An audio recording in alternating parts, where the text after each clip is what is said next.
A wonderful one-night Patterson. And as you stated, I'm a student of Dr. Shakur. We have reinstated BANA, the Black Acupuncture Advisory Association of North America. The day that Pam came down, I had just left Dr. Shakur. I've been out here since December. He got out of jail December 16th. I got there on the 18th, and we began. I'm an acupuncturist, I'm an herbalist, I'm a naturopathic doctor, I'm a massage-girl, I'm a whole bunch of stuff, that we, of course, have to have in order to heal our community. So myself and another brother, Dr. Tatsuo Harano, are part of Dr. Mutulu's treatment team. So we got out there on the 18th and we began to do treatments on him, put his diet together, a whole nutritional program that we put together for him. He came home in a wheelchair. We had him on a cane. 2 days before I left the first time, he was walking, trying to jog. I said, boy, if you don't sit your butt down, So now he's coming out of the hospital. He had to go back in. I just left there on the 14th when you guys came down on the 15th. I'll be going back in the next couple of days. But he went back into the hospital because he had some leakage out of his bones, some calcium leakage, out of his bones. So they took him back in, and, I spoke with him yesterday, and sounds better. And hopefully he'll be out in the next day or 2 or 3. So again, prayers, always prayers. We pray every morning at 9 a.m. We've been doing that for years for Dr. Shakur. So the prayers don't need to stop. They still need to go on. We ain't out of the woods yet. We got a lot of work. 7 years of dealing with cancer, and was in his demise twice, and they brought him back. Y'all with me? Okay? So that's who he is. That's what the struggle is. That's what revolution is.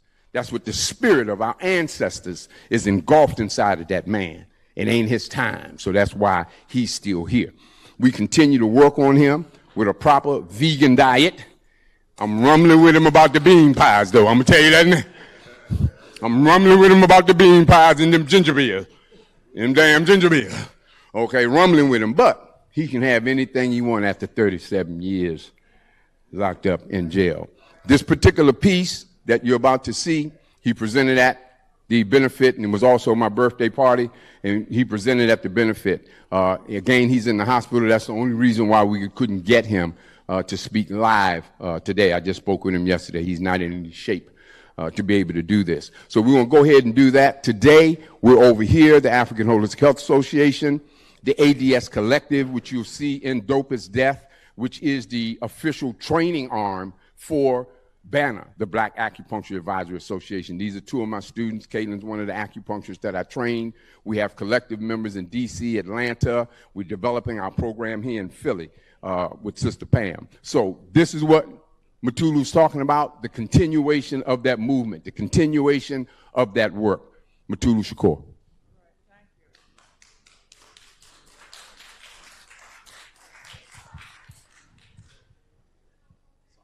I want to announce this is not the Mama Pam program. This is Nation Time Judicial Research Program and Brother Bigga Dre. And I'm just a fill-in. So you want to go up.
her way to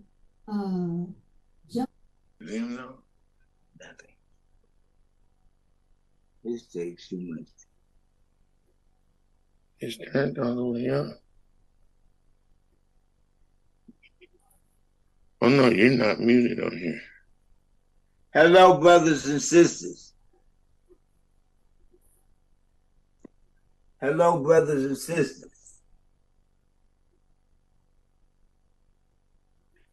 I'm your comrade, Mutulu Shakur.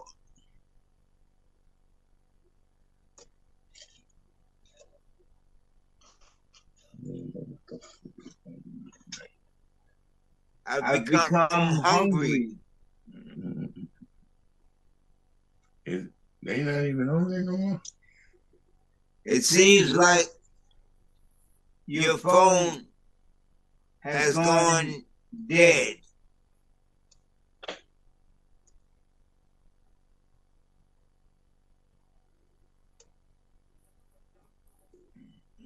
We're not. Just keep on talking, Mutulu. I hear you, Bilal. Everybody's muted, so we're listening to you.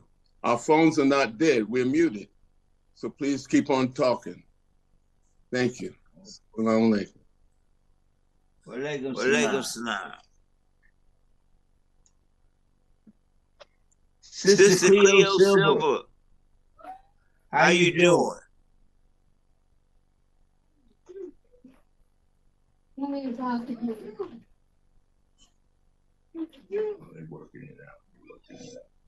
So, you know, watch out. You're doing fine, comrade. It's wonderful to see you. We used to, Dr. You being with a dance troupe, the lead them bio dance troupe. So they bad. So we got another warrior sister now, who been in the trenches for a long time. A whole lot of us been in these trenches, so we rising up. Sister Lucy Murphy, revolutionary songstress and a person in her own right who has signed her way to justice forums and liberation circles around the city and around the country. Sister Lucy, bring your sisters up. We look forward. Sister Lucy Murphy. No, we're going to cause feedback. All right. We're going to sing from here. I'm here with my leader, Eric Sheptop, the homeless advocate. Sydney Alexander. No, we're going to sing. We're going to bring speakers on until they get right. You know I'm going to make it. Oh. Because he putting all this work into it. Plus all the... Now. I can hear you now, King. Go ahead, Doc. I'm with you. Everybody good? Yes, we are. Yeah. Yes, we are, love. Better now we can hear you. Well, we got a happy birthday to brother Dr. Kokai Patterson.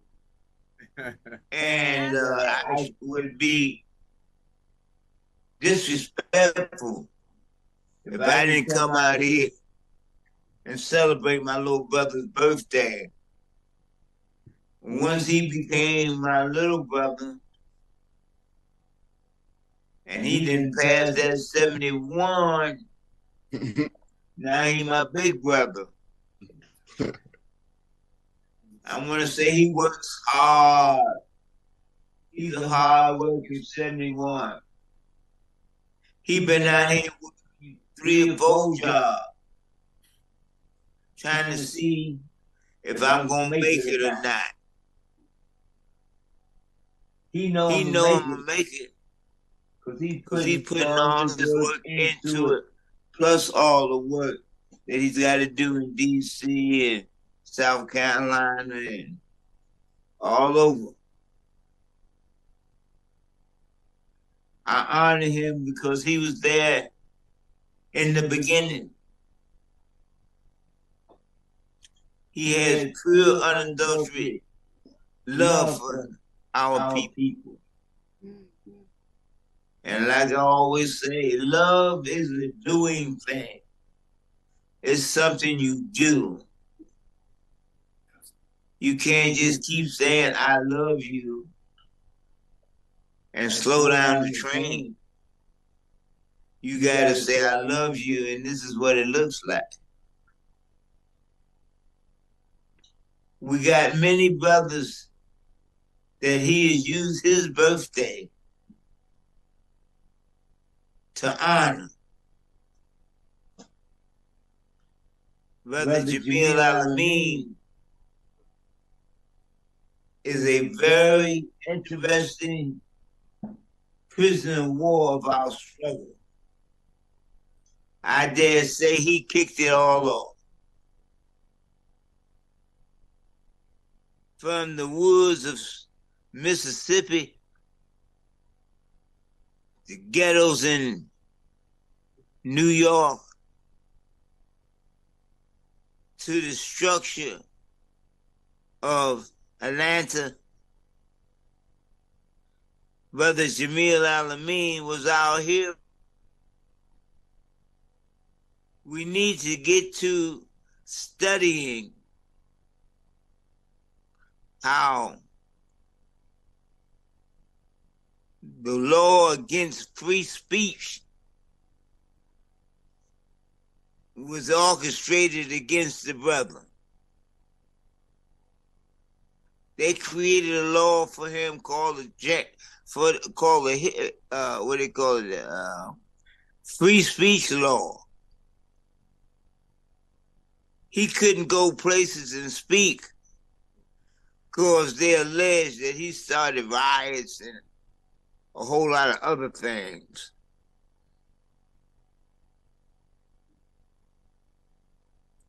When he would get off a bus and go into a community to see what the community's needs was,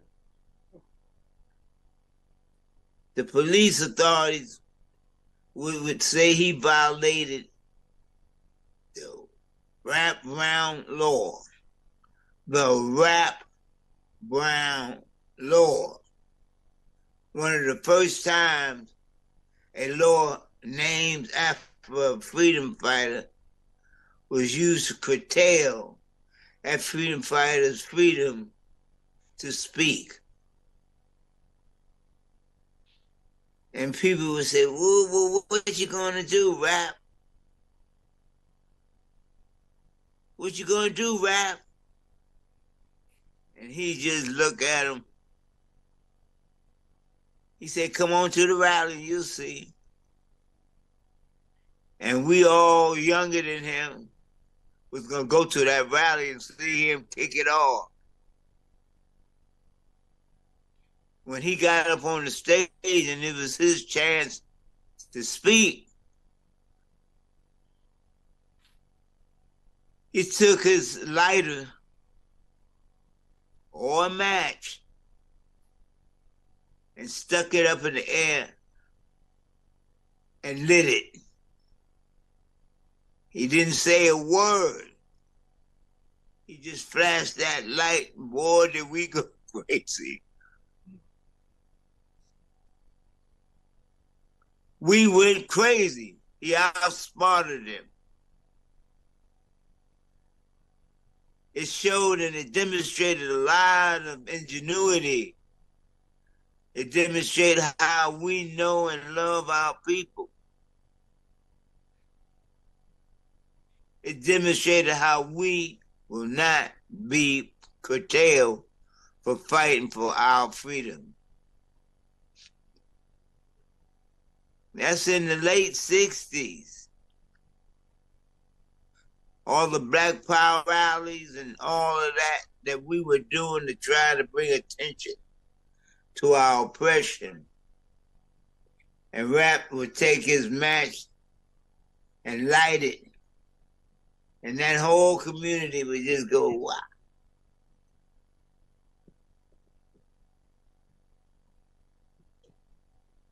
I'm proud to say I was down there. In many spots, we were motivated by that great brother. He has so many historic stories. that we must put into context now.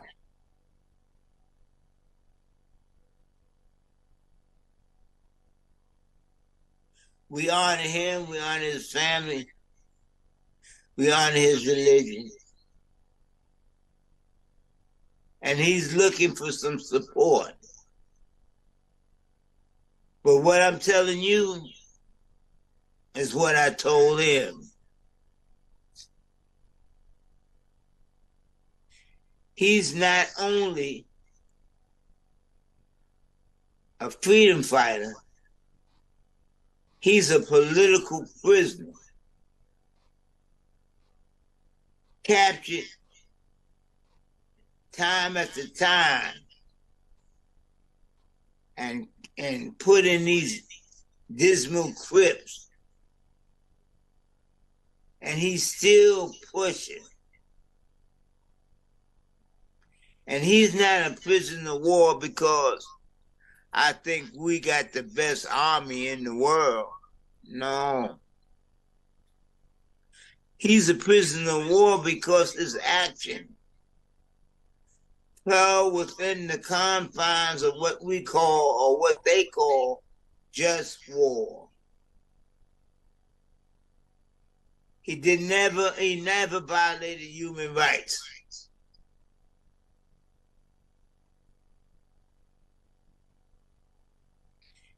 There were many times that he could have violated the oath of war.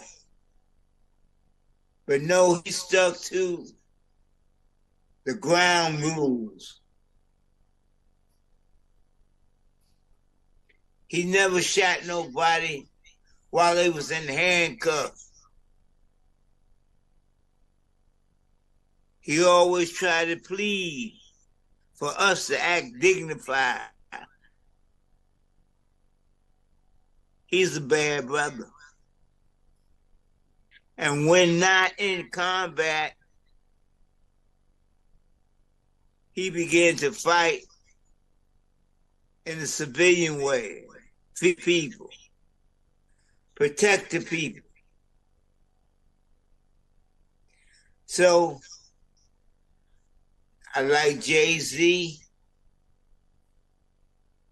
I like Noah. I like J-Rue. There's a lot of beautiful brothers. I like Zayed, Malik, who are beautiful storytellers about struggle. But how can I like them and not respect the king of that? Brad Brown is our freedom fighter because he lived by universal law. And we owe it to him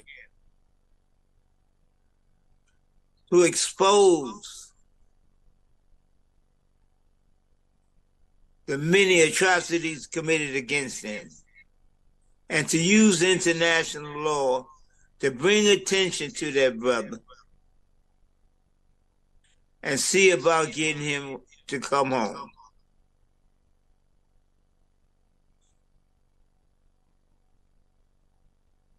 I know you people love him.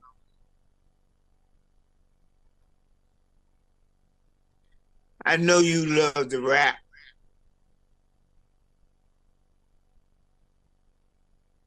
So, in honor of our struggle, we honor Winnie Mandela. We honor the Truth and Reconciliation Commission carried out in Zimbabwe and South Africa. We owe that kind of recognition to this brother.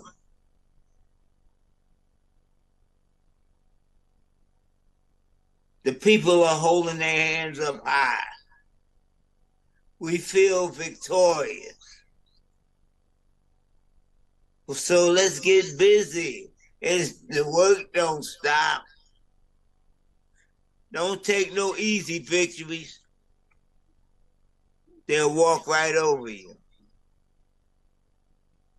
This has been a long struggle, scattered with so many beautiful brothers and sisters.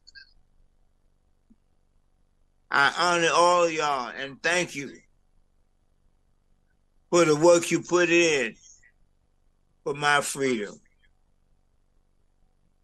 I say to you all, happy birthday to Brother Kakai. Aim high and go all out. Let's free our freedom fighters.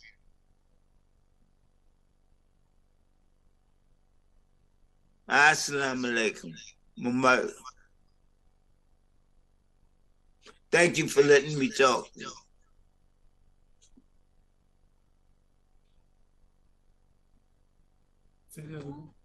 Thank you, Doctor. We love you. You know that. And we want to make sure that everybody understands what was just heard. You know, we just put the call out for everybody to continue to work, Doc, and we're going to continue to that in your behalf. And I personally want to thank you for everything that you've done in our community and leading the way for us to do the work that we're doing. I say to you, free the land. Assalamu alaikum. Let's give Doc a hand.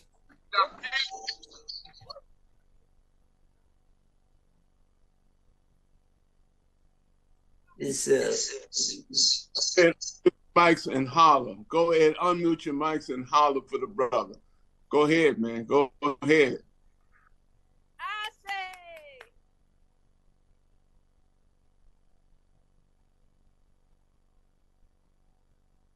Hello. I know Dequi, I shouldn't be up here. I'm gonna put somebody else up here. You know, she don't know the order of the program. You know, that's the problem. You know, but anyway, you know, we're gonna bring up Sister Renee. She's a Panther, and she's gonna do a poem that she did especially for Dr. Mutulu. And let me tell you, Brother Basiymah is in the back. This is to all the speakers up here. Except the panel a little bit late. I want to let people know, Brother Sekou Odinga's in the house. Sister Barbara he's in the house.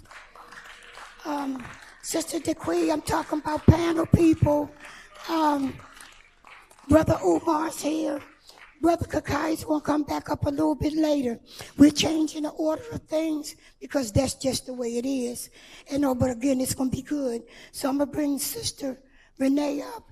And brother who idea for this program, Brother Razakhan, is sitting over here from Nation Time.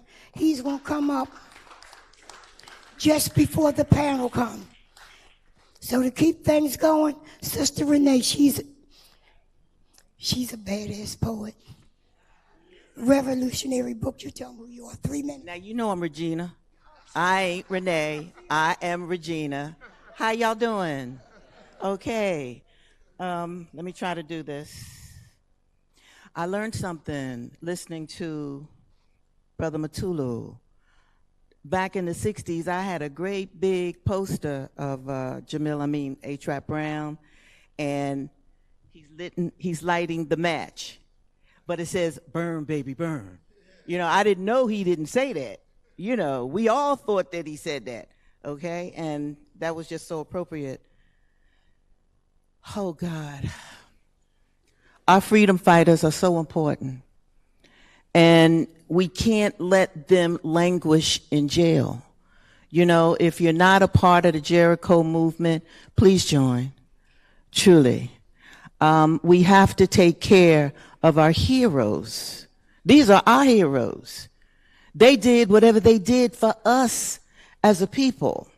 So Sister Pam asked me to write a poem for Mutulu, and I did, and I'm gonna give it to you now. But I always like, in the African tradition, to allow the audience to also join in when I say certain words. So when I say Mutulu, you know, I want y'all to say it too. You know, we can Mutulu, Mutulu, Mutulu. So throughout this poem, I'm going to say his name, and every time you hear his name, say it back to me. Say it back so he can hear it. All right. This is called To Mutulu Shakur. That's right. Marble black, his teeth an African gap, his hair a hay of thick black straws, a Rasta man is Mutulu's mane. His fame stroking black people's addictive pain, denying the needle, the pill, the powder, denying heroin stick pricks all over South Bronx, New York, flurries of black and brown nodding necks. Mutulu, Mutulu, lifted addicts beyond white America, tapping energy centers, roots, body touch. He made addicts remember who issued dope needles and dope. He walked with his heart, understanding black users' gaping pain to hide the shame of being roped hog-tied in American capture. American capture, shackled, shuffled, stacked, fed like dogs, bought and sold, branded hot iron, branded sizzling on the smoke, branded in America, enslaved in America, raped in America, roasted in America, strung up in America, Jim Crowed in America, shot down in America, towns black burned down in America, black families lynched in America.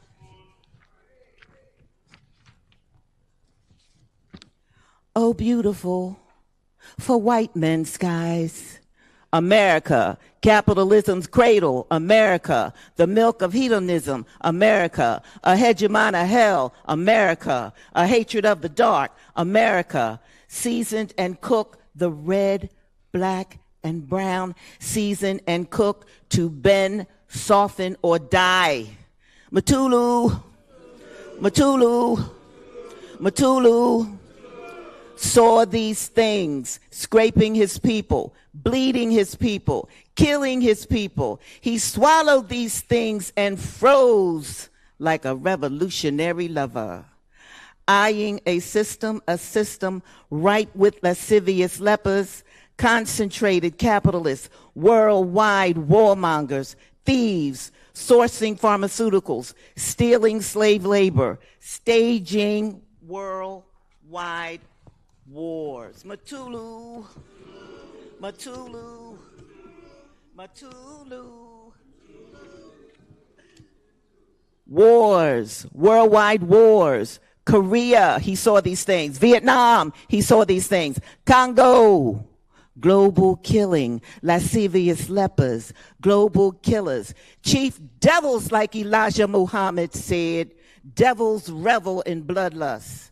Mutulu, Mutulu, he cloaked himself in ancestral courage, welcomed, walked, and shook hands with nerve. Becoming a shaman, living to erase black death, he transformed a warrior to earth, with Shay on his shoulder, Shaka Zulu on his right, in a time tailgating the music of Malcolm.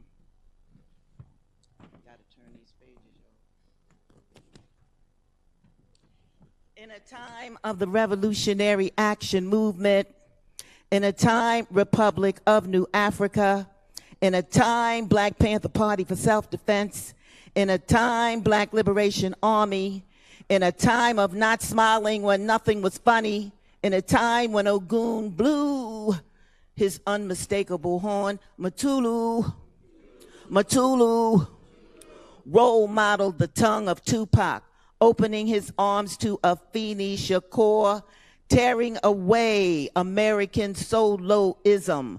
Around his waist, his belt, a sash of African groupthink. Mutulu, Mutulu, Mutulu. On this day and at this time, we love lingering honoring, breathing in your legacy. Thank you.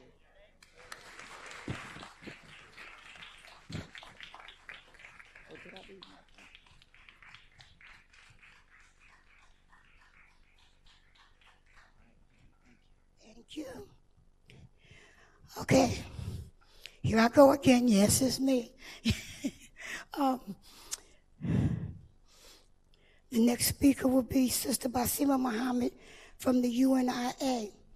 And following her will be Sister Phile, and then Brother Bigga. And right after Brother Bigga will be Brother Umar. So Sister Basiymah from the UNIA. Give it up.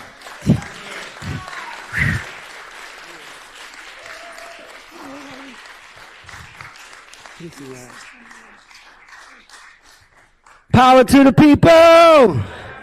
Power to the people! Well, I haven't always been in UNIA. I started my struggle out in the street, and I give thanks to my mother, Sarah Alice Kit Barnes, who put me in the street to make sure the brothers was okay, to watch the police cars, to make sure the badge numbers was taken, and any injustice was done in the community. The women got together, and they did some things in our community. So I'm honored to be my mother's 12th child. And my journey has always been about the work and the injustice that was going on in our community. I ran into some great people, Republic of New Africa. And when I say I ran into them, I literally ran into them. And they embraced me, free the land, by any means necessary. And they embraced me. I'd like to give high salutes to our brother Herman Ferguson. Herman Ferguson, I don't see Brother Zayed here at this time, but Herman Ferguson had charged me and Brother Zayed, working along with Malcolm X grassroots, working along with Malcolm X Commemoration Committee. He charged us to take that run with him. And man, let me tell you one thing. I thought I was in shape. I felt shame. When Herman got finished us, my clothes was like this. And Mama Atiola husband, God bless his soul, Baba Comey said, sister, lay down and take a piece of ginger. That's how much Brother Herman loved the work for the political prisoners. And they guided us and put us back on the right path. And in that journey of meeting him and Mama Lua Ferguson's, and high salutes to Baba Obadeli, at that level and at that time in my life, they introduced me to UNIA. Mama Ferguson said that no house should not have a flag in there during the month of August, at least. All houses should have red, black, and green flags. Marcus Garvey honored African people worldwide. So I wanted to see what Marcus Garvey was doing at that time. And so I then went on also and joined in with the UNIA. Slowly, Spirit was moving me to a whole nother level, and I give thanks. I am the highest ranking 4th Assistant President General in the world of UNIA. I have served 14 years to our community, nationally and internationally, doing the work to rejuvenate black people and bring us back up and uplift ourselves.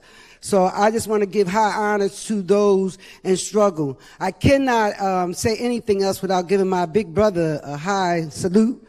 Razakhan Shaheed is my big brother. When he first came home, he was Basiymah's brother. Nobody knew his name. Everybody knew that he was Basiymah's brother. What you say, brother? He was like, my name is Razakhan. I'm not just her brother. So from then on, he introduced himself to the community as Brother Razakhan. Is that my 3 minutes, brother? I knew that you would be real precise on my time. So can you just give me a second? Can you turn it down for a second? I sat on the throne drinking nectar with that second. I got hot. All right. So, and I thought before you do that you would give us like a notice that was coming up. I thought I was in my 2 minutes. That's why I asked you, can you turn it down? Because before you let me off the stage, I need to know where I'm at. So I'm back on real quick and I'm ready to get off. So what I'm saying is this. Yeah, just give me, I knew he was going to get me anyway. But I'm saying this, is that in this struggle, we have to make sure that we're educating our youth. And this is what we are about, educating the youth. I see a lot of brothers in here, a lot of sisters that come through here that I have been working with throughout the years. So I just say, like, power to the people, as I said early on. I'd like to give high salutes again to the stick-up man over there, Brother Kokaya. So with that being said, I'm going to come on off this mic, and sounds like the house is getting ready to have a nice time. I'm going to grab their phones. Sister Pam, Brother Razakhan, thank you, everybody. From my fingernails are semi-precious jewels. On a trip north, I caught a cold and blew my nose, giving oil to the Arab world. Hello. It's a strict 3 minutes. Right. Everybody got a certain amount of time, and because we're late, everybody got to stick to their timing. So, Brother Basiymah, we'll cut you off with the music. Don't nobody come looking at Pam. I set the rule, but he's going to follow it. And Brother Basiymah, what Sister Basiymah said, give them a minute notice. You let them know so they can wind down. Okay. So the next speaker coming up is Sister Phile. She so. And who brought us the Million Woman March and many other things. Sister Phile. 3 minutes. All right. Dr. Phile, she so. All right. Okay. All right. No justice? No justice? No justice? And with that said, of course, we remember our brother, the warrior attorney, Alton Maddox, who always opened up and ended with that phrase. He and others inspired us to do the work that we're now doing. Of course, with the Million Woman March, the largest gathering in the world of any women anywhere ever, you would have thought that would have made the history books. You would have thought that black women would have continued to do the work that we started in 97. In the spirit of our ancestors, which is how it was given, and that meant self-determination. Oh, that's a cuss word now.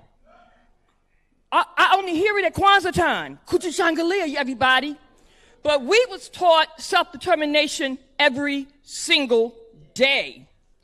And the Million Woman March is the only gathering over 1 million people that never had corporate sponsoring, government sponsoring, no major benefactor, no head figure from a national or international group organization, none of that.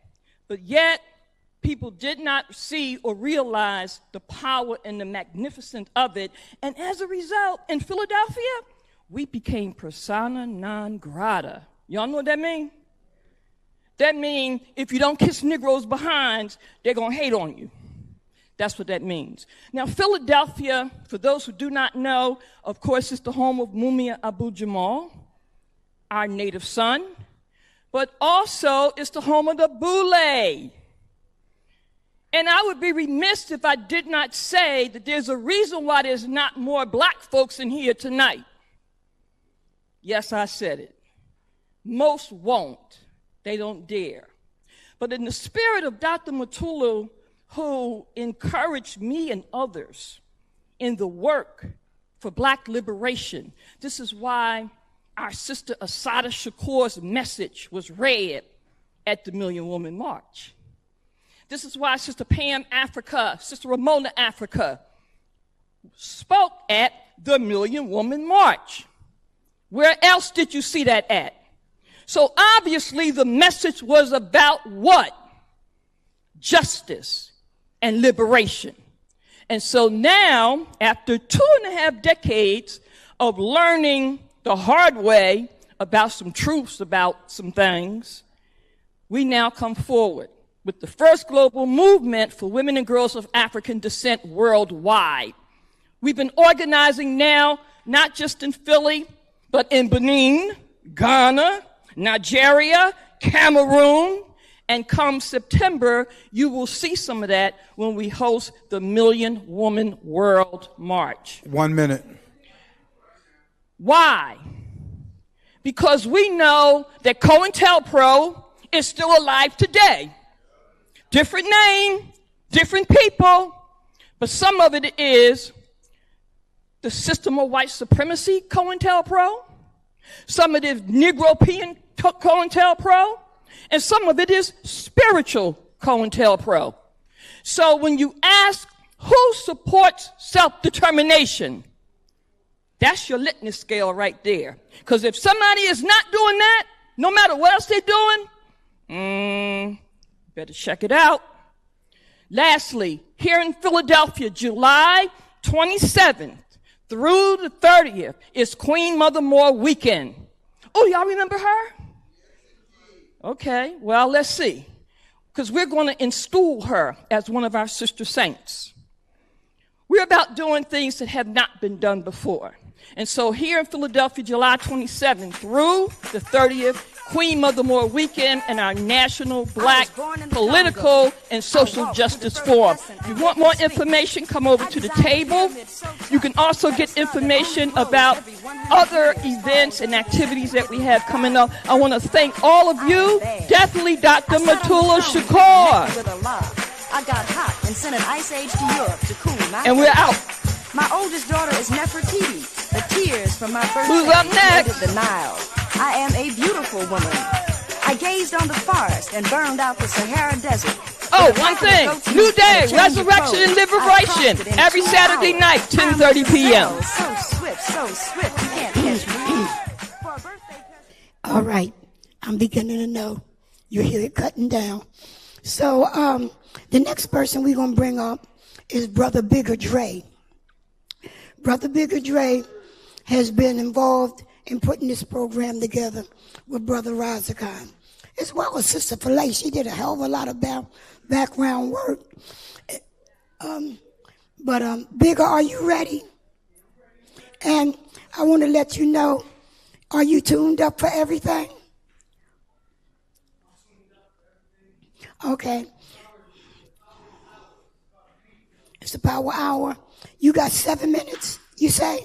I got 7 minutes, so I'm going to do something, you know, to engage with my people, and we're going to show the PSA to bring awareness to human trafficking as it relates to black women in our community. So I'm just going to set the tone for it, and we'll go right into the visual, and we're going to keep it going, because it's all about Mutulu Shakur, all right? Right. So peace, family. How y'all feeling? All right, so my name is Bigga Dre, also known as Amunsin Hotep Ray. I'm a youth mentor, community organizer, and instructional support specialist. Shout out to Dr. Umar. And I'm a black activist, and I'm here to support this fundraiser for Mutulu Shakur. I want to do this piece for you. It's a timeless piece, and it's called Evolve or Perish, and it's talking about the day and time that we're in. And after I do this piece, we're going to go straight into the PSA, eschatology, bring our girls back. I want y'all to listen real close, because this is a message for our community. Ain't no games when the world goes up in flames. I be picking at my brain, trying to maintain the pain. And it seems my destiny's controlled by dreams. I see visions of light through clouds of smoke screens. By all means, I'm on a quest. Nevertheless, gotta reach the holy lands of Kadesh without stress. But life's a test. That's why we here on this planet. The dumb, weak, and feeble minds, they can't overstand it. I'm second-handed. The rebirth of my dad, I bring the good out and bad, and the times is real sad. Condemned blocks, cops running in spots with the Luger, sharpshooter, marksman, call him intruder, pursuiter. Your computer get tapped for the code, explode, cause life in the game select mode. You wanna be a man, check the plan. Let me see you withstand the hands of Uncle Sam. As the time pass, the currency won't last. Smart cards and e-cash be controlling the mass population. They want Sabian evacuation, but right education, it gives me right evaluation in the age of information. We fulfilling revelation. It's a documentation. You can read it in your scripture. biblical, individual. You get the picture? I hit ya up in these years to come. We the people of the sun, the original one. I see visions sometimes in the times we living in. Young minds corrupted with sin from within. The jinn, shaitan, new Babylon. Never dwell upon the dawn, remain calm. Word to mom, king of Salam, Malachi, Anu, creator of the heavens and the sky. It all seems fly when you hear it at first. I make these words collaborate when I'm kicking the verse. It gets worse when you see your friends lay in a hearse. Derelicts roam the streets and be dying of thirst. And it hurts because we all living in poverty. It's like a plague because what affects you affects me. In my family tree, I got apple, peaches, and pears. Visions of me peaking careers, holding my tears. Staring in the eyes of my peers, I see fears. If they could only see with a 3RDEYE, then maybe we could bring you to tea. But it's soon to be foul. Not like it is now, but iller. If they cut the currency, tell me what is a drug dealer? Just like the average cat without a stack, the Illuminati about to attack. Now picture that. They all in the government black. They got a plan, a plot to make the currency stop and drop. The social classes, no more cashes and masses. They're going to bag this. Had a ghetto on lock. No more selling rock at the coke spot. Watching shorty standing at the bus stop. Because there won't be no transportation. They're cutting all the racing. So tell me what you facing. Incarceration.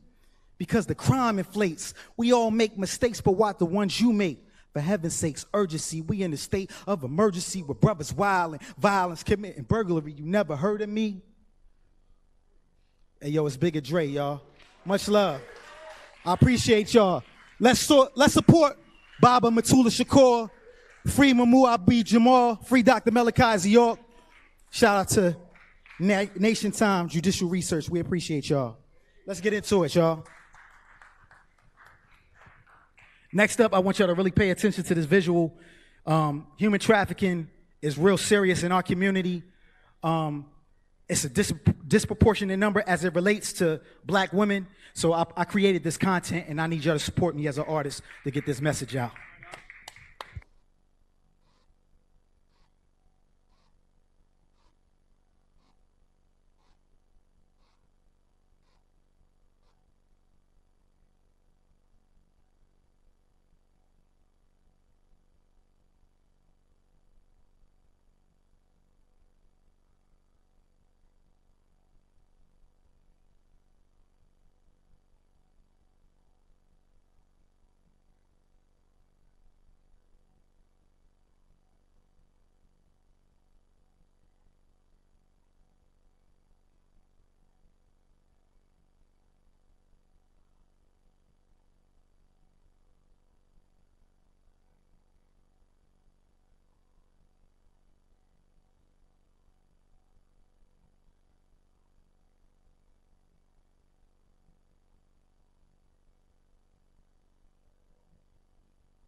Talk about this is human trafficking. I mean, people have to understand, as a part of this game, literally, you have 12, 14, 15, 16-year-old girls who are being used.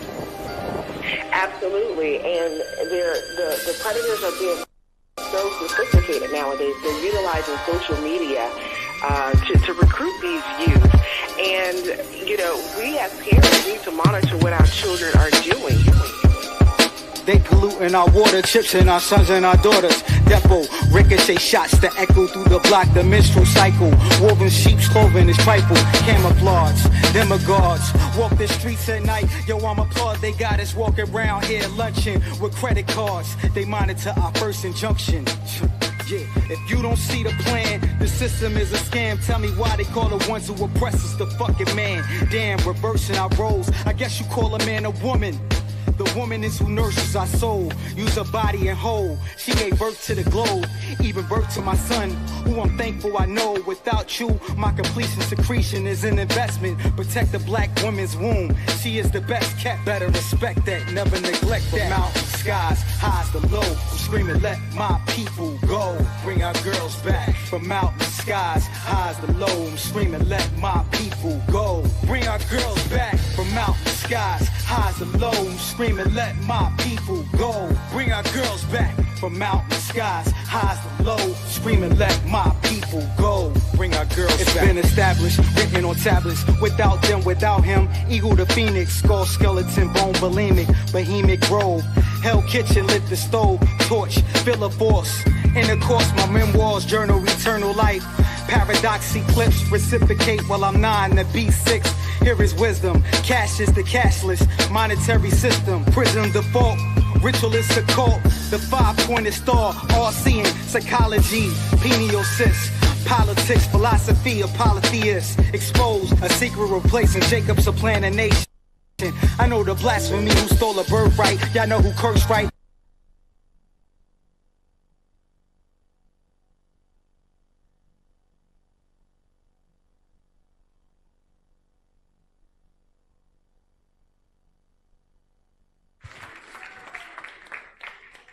Come and join me at the back. I can tell you a little more about the campaign. I appreciate y'all. Come and join him outside, and he can tell you a little more about the campaign. Too much talking going on in here from the food section. And also, there is a section outside here on the side where people can have conversations. That light is bright. But I'm getting ready to bring on Brother Umar Johnson.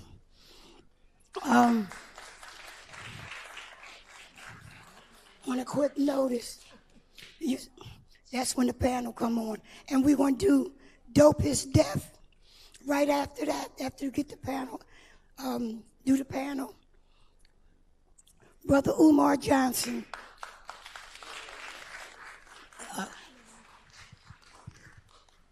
Peace and Pan-Africanism, brothers and sisters. It's an honor to be here, back home, Philadelphia. Had to come when Baba Razakhan sent me the flyer, fundraiser for brother Mutulu Shakur.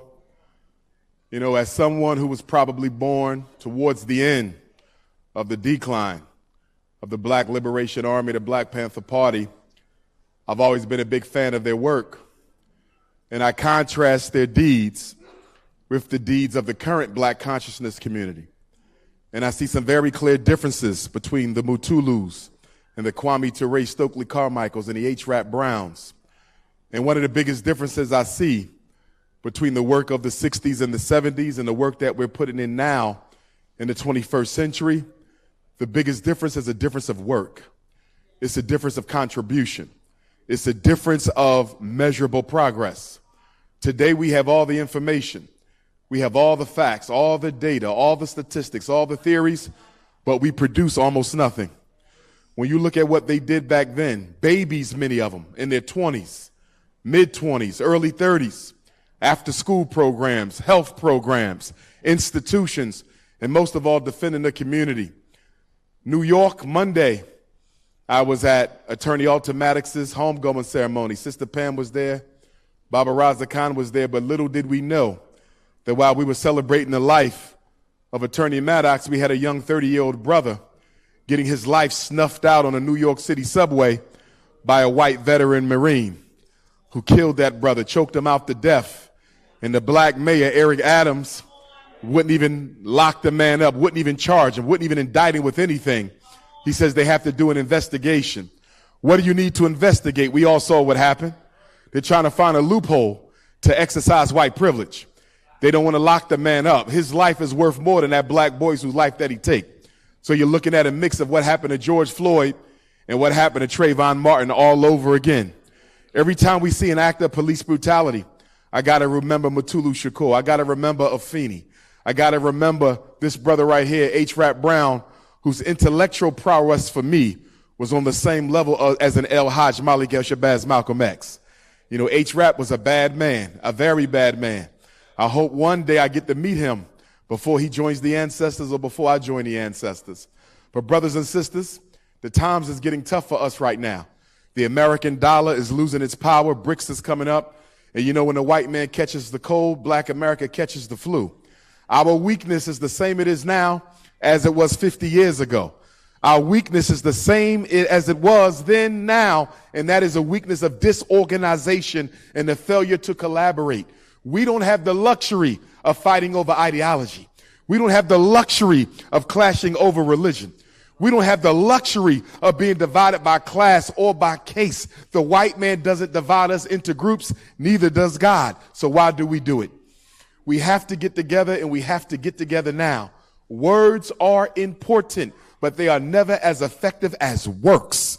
It is the works that determine whether one is a revolutionary. It is the works that dictate whether or not you are a Pan-Africanist. My contribution to this work is in the field of education and mental health. Many of you know several years ago we started building the Frederick Douglass Marcus Garvey Academy in Wilmington, Delaware, and we're just about 2 steps from being completely done. We just got to keep working this thing out on the HVAC system. But I'm looking at having a grand opening for the entire black community during Kwanzaa week. I think we're going to do 7 days of Kwanzaa in Wilmington, Delaware, inside of the Frederick Douglass Marcus Garvey Academy. And then we want to take them all over the world. I was just invited by the government of Ethiopia to keynote their African Liberation Day celebration on Thursday, May the 25th. And when I go to Addis Ababa and speak with those brothers and sisters who are the legislators there in the homeland of the birth of mankind, I'm going to talk to them about what that brother spoke about earlier. And that is, stop letting these Europeans come to Ethiopia and adopt our children.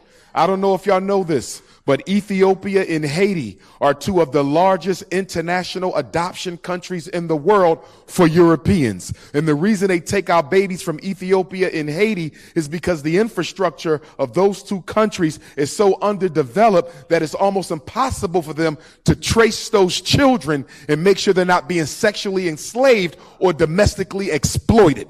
So that's one of the messages I want to take to Ethiopia. And the other message I want to take to Ethiopia is you got to give us land.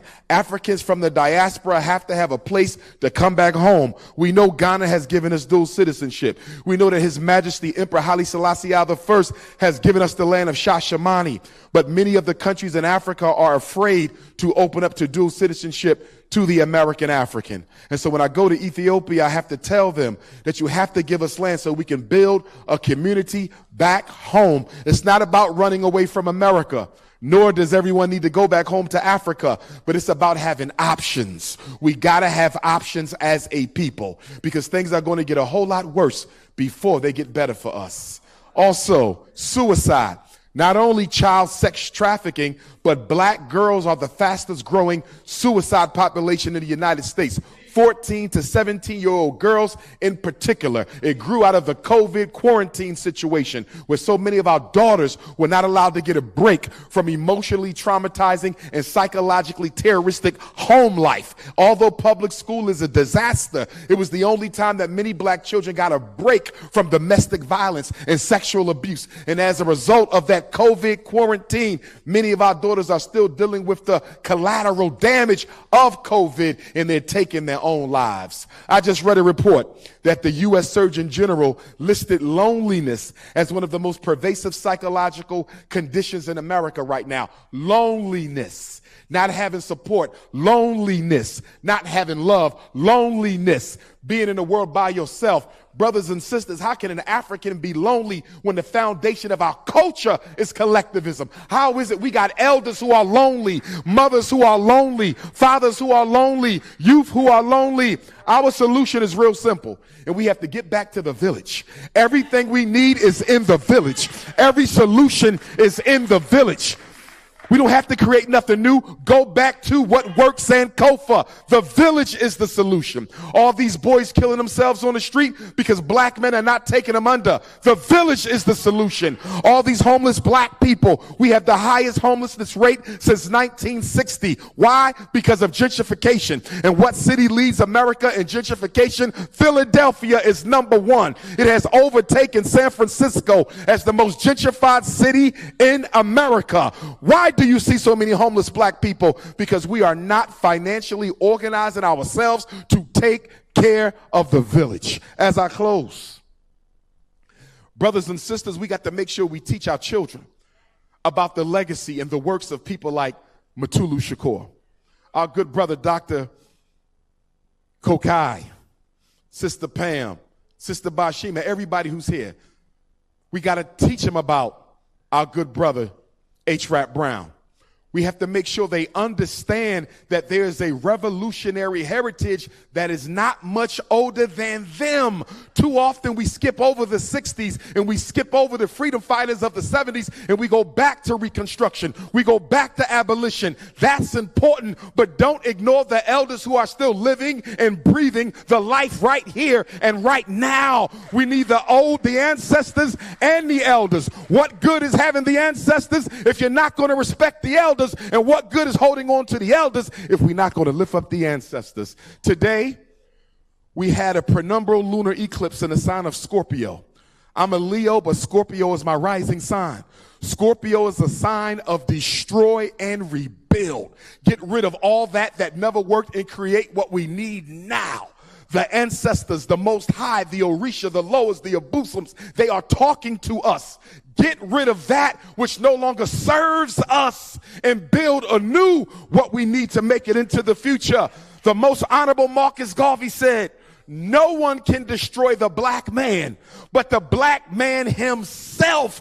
Garvey said the greatest weapon used against the Negro is disorganization. Malcolm said white man is not more important than us. He's not more intelligent than us. He's more organized than us. Stokely Carmichael Kwame Ture said, if you organize a little, you get a little done. If you organize some, you get some done. But if you don't organize at all, you don't get nothing done. Black power.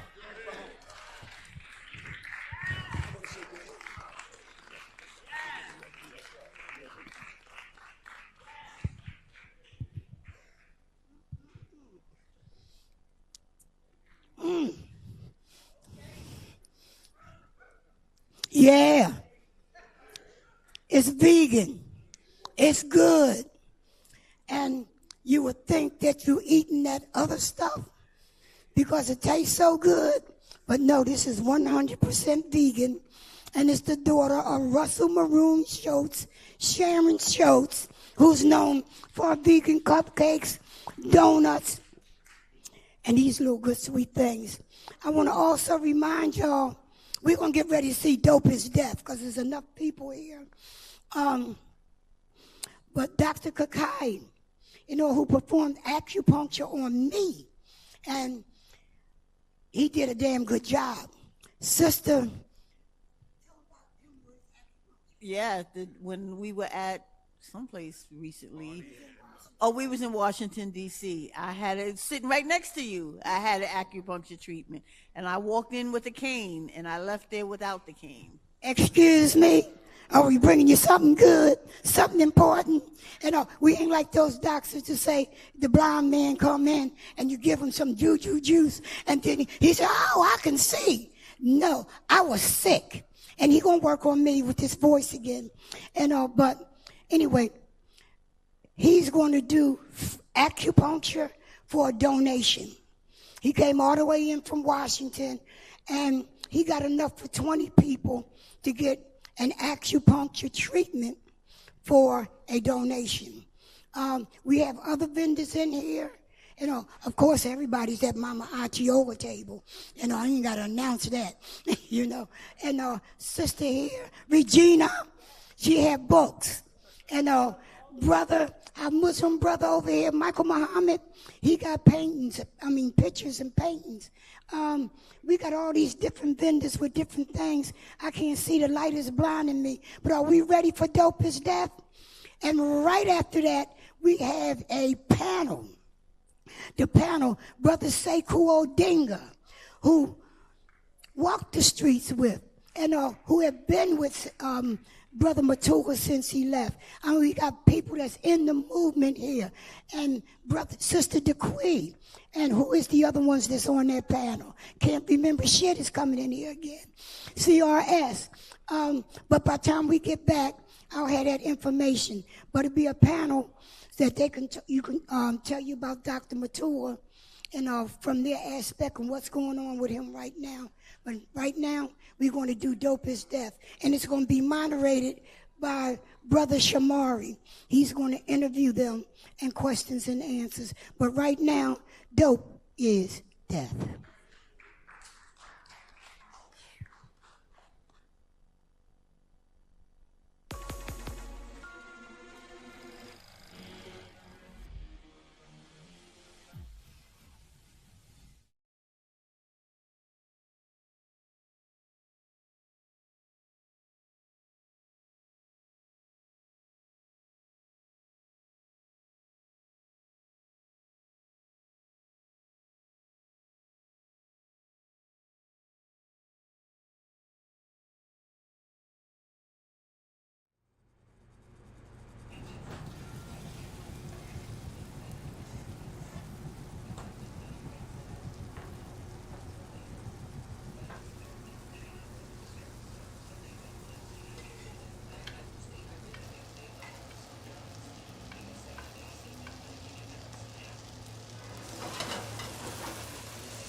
Breathe in, exhale.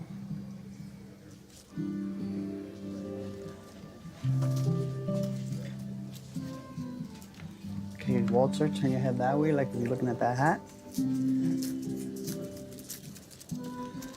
Excuse me. See something? I'm gonna adjust this one right here, the lever point. Let me get rid of this. Turn your head that way. No, I know. There you go, sir. Turn your head the other way. There you go, brother. You good to go, man. Don't try not to tense up when you breathe in. Just try to relax. Breathe in. And exhale. You all right? All right. Turn your head for me. Okay, sir. I've been doing this for about 7, 8 years now. Maybe more. Maybe I'll skip a couple. Are you ready? Because I was doing drugs back then. And it helps me with a lot of things. It calms my breathing. It calms my heart down. It keeps me relaxed. And it just makes me happy. I'm a happy person anyway, and with this, it makes me extra happy. Come on, put the pins in. Thank you. This helps me with my anger management. I've been on that because for 10 years or more. Lily, let me talk. This helped me with my anger management, and I found out through taking anger management courses that it's not anger I feel, it's hurt. So it helps me manage the hurts that I have within, and keeps me off of away from alcohol and illegal, substance abuse. Right, you don't have to medicate yourself anymore. This is your natural medicine here. Yes. Come on, hit me up, man. I'm ready for another. Look up a little bit. There you go. What were you in the military? Quite a few years, quite a few battles.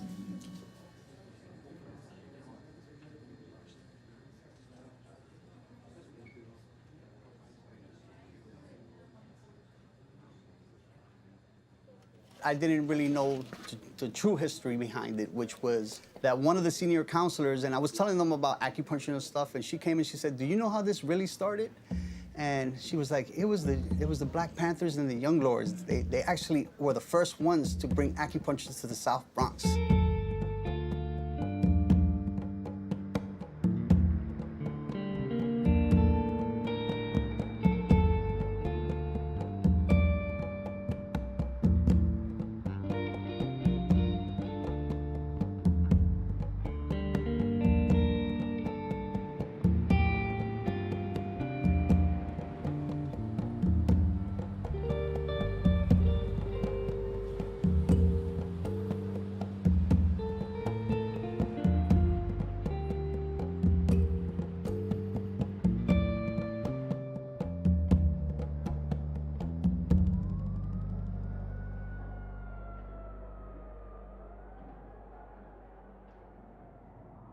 growing up in the South Bronx, when the heroin epidemic really hit strong, I got used to seeing the addicts, the men nodding on the corners.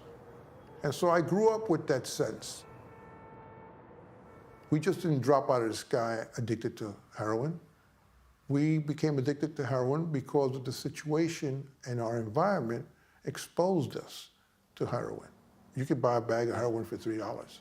So people got addicted to heroin, and then it just got out of control. At one point, there were 100,000 addicts in New York.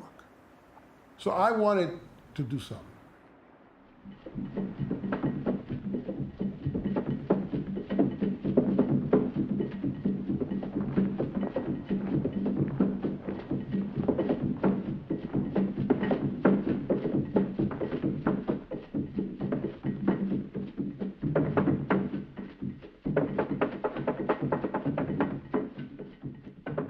The need to go into the Panther Party came as I watched and observed the interaction of people, the interaction of party, and what the police was doing at the time.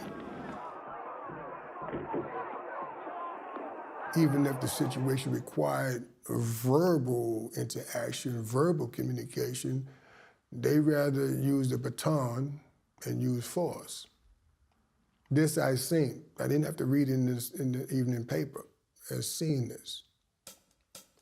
So I offered my skills in the martial arts to the Panther Party, located in the Bronx chapter on Boston Road. In the community, we structured the free lunch program.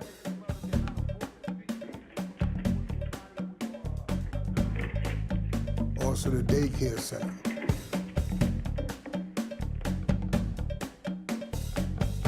The name of this revolutionary puppet show is called The Child, the Man, the Revolutionary, the Panther. Oink, oink, oink, oink. Oink, oink, oink, oink, oink. Oink, oink, oink, oink, oink.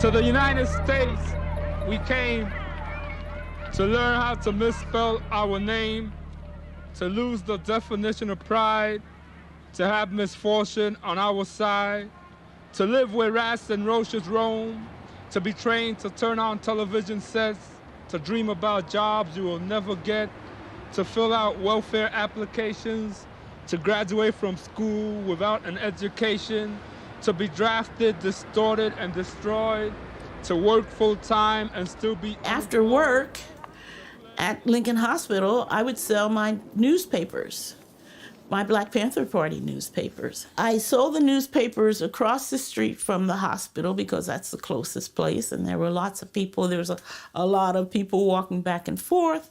And on the stoop, every day, was this 15-year-old and his buddy, who was about 25 maybe, and they were stomped down heroin addicts. And I kept telling them, you know, you don't want to be addicted to heroin, and let me show you why.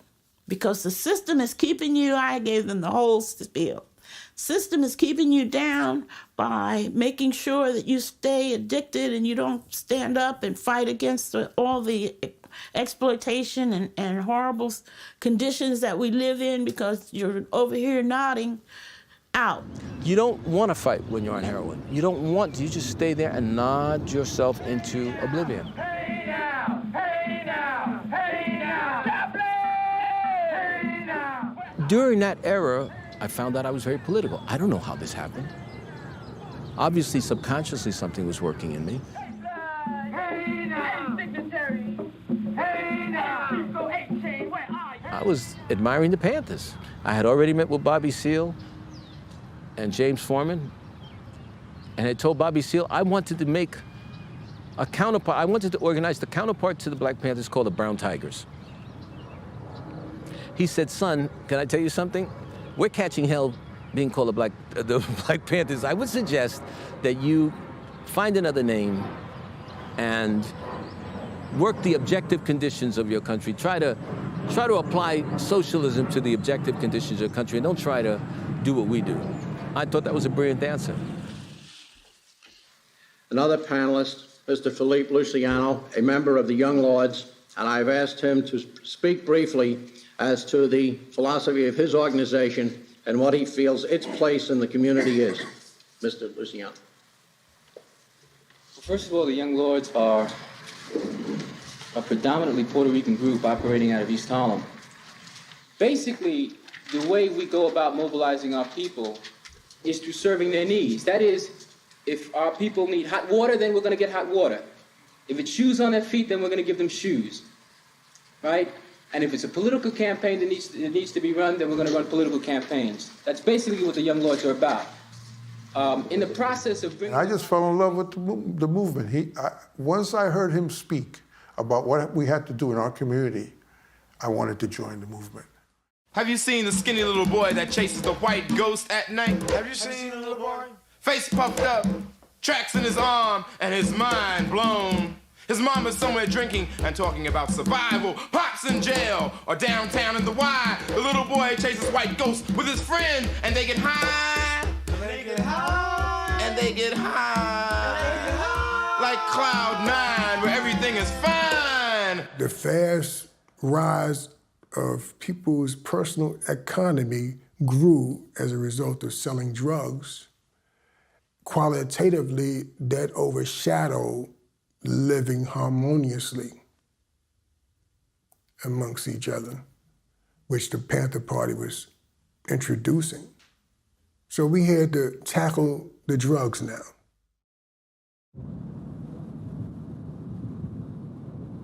They are noticed now, just as lying. At least we give them a notice. That's why I need the press to be honest.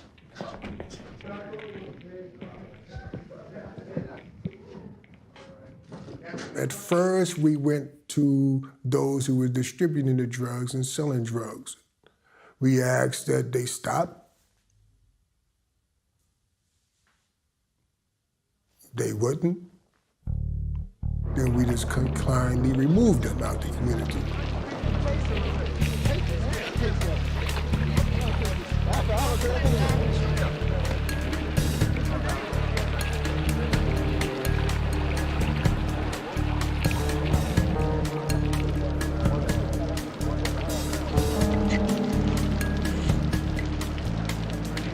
It didn't hit the lower middle class or middle class neighborhoods. It was clearly in the areas of color.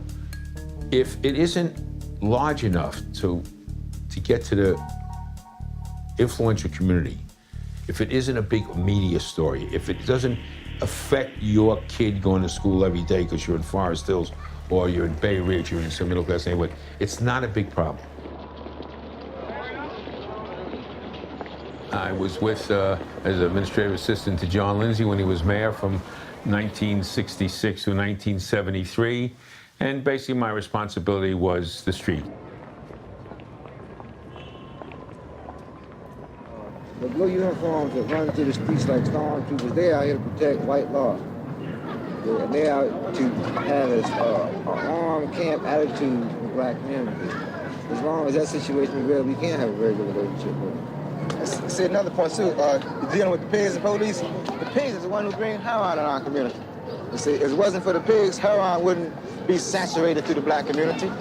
What they do, when the police make a big narcotic raid and he get like a kilo of heroin, he would turn in a pound of it, and then he put the other pound that's left back in the community and let somebody sell it for him. And he's selling the heroin for the police. That's why when we confiscated the heroin last Friday, somebody from the Post and other news media said that we should have took that kilo of heroin and gave it to the police. We would have gave it to the police at 3 o'clock, at 9 o'clock, we would have been back in Harlem.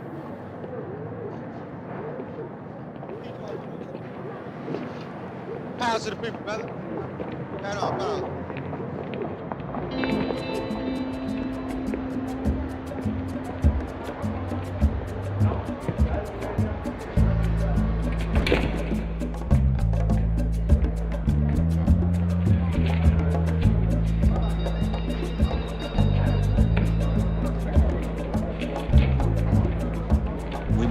self-defense, not because we like violence. No one likes violence, but that you have to like make a differentiation between the open and direct violence that very often is attributed to revolutionaries, and the type of violence that happens every day on a regular basis among poor people, whether it's the violence of having to go all winter in an apartment that has no heat, or whether it's the violence of having to go to a hospital that doesn't give you service and you end up dying anyway. You don't die with a bullet necessarily, but you die in other ways. And that type of violence takes a lot more lives.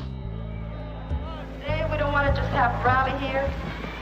We're going to go marching to the streets of South Bronx. We're going to tell the people of South Bronx that we're not going anywhere, that we're going to be here until this hospital learns and is put back in the hands of the people. That building was condemned 25 years ago. Condemned because it was unsafe for human habitation. Condemned for rich people and opened up for poor people. That's what always happens.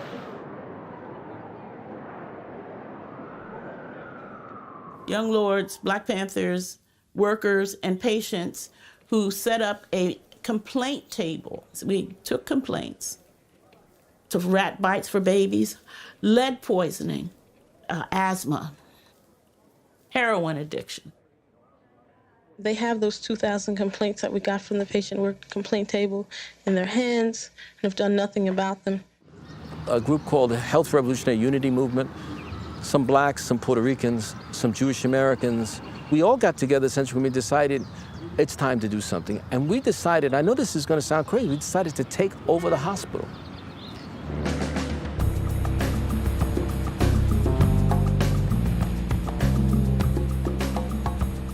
It was an occupation that came straight out of the Normandy invasion. Understand, it's a U-Haul truck driven by a friend of ours. The gate rolls up, and we were sitting with our legs open, and there were people, like the guy would sit between us, and it was like a paratroop assault. I knew that we were ready because I was expecting them to look at me for confirmation. Not one person looked at me. They knew exactly what their roles were.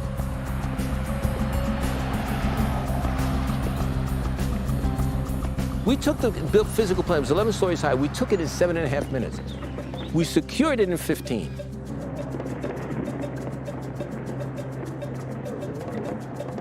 That morning, the Puerto Rican flag is flying over Lincoln Hospital.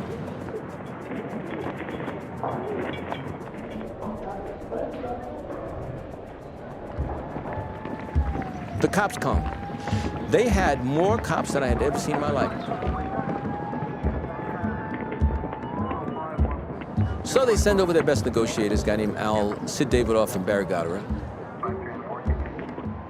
So I get a call one morning that the Young Lords have taken over the hospital, whatever that means, taking over the hospital. The police are ready to move in. They've got hostages. Can we do something about it? It's one thing to have a demonstration in the street, and you cordon it off, and you have police, and you do what you have to do. This is a hospital where people come who are seriously injured or seriously sick, and it couldn't provide patient care. And that was not, we had to draw the line there. Don't let anybody tell you that there was 1 minute of disruption of the delivery of health care at Lincoln Hospital when the Young Lords took it over. Never.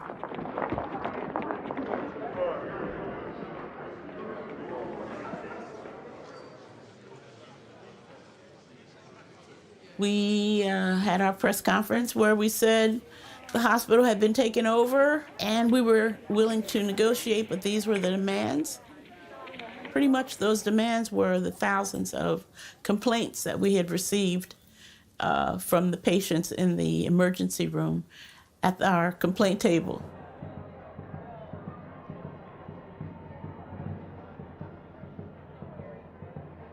We kept our end of the bargain. We did open a detox center soon thereafter with, as I remember, Puerto Rican administrator, I'm pretty sure. And that was the beginning of the Lincoln Detox Unit.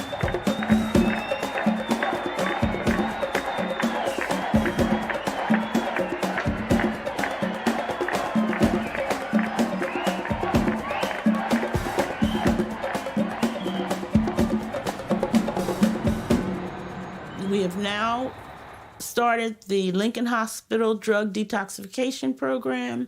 We brought hundreds of drug addicts, heroin addicts, came. The first day that we opened up the doors, there were 200. Walter came in off the street. And I was in nursing school walking up the block with my ex-wife, and I saw this big Puerto Rican flag across the street where the barber was. So when I told him I was in nursing school, he says, why don't you volunteer? In the beginning, I was just like a translator because all the doctors were white and didn't speak Spanish. And since I had a little experience with nursing school, I went from being a translator to drawing blood. And the clients loved me because they said I had excellent hands. They even said, you know, I wish I would have known you, or you would have been my shooting partner. This is one of my cards. Does it have my name on it? We used to be at the entranceway, and we had a big box at the entranceway. When the addicts used to come in, we used to say to them, put your weapons here, or when you leave, you'll get them back.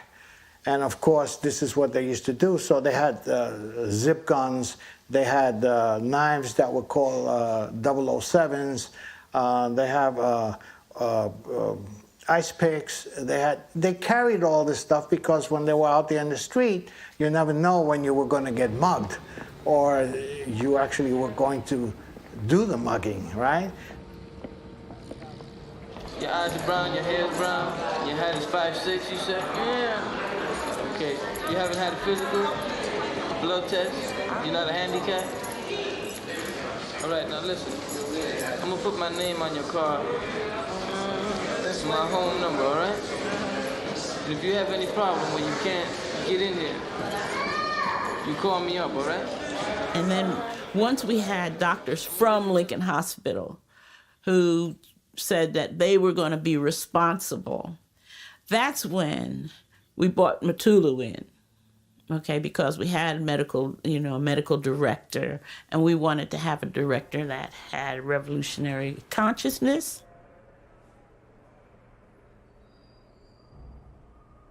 I was just a sister that came to the clinic, was really messed up.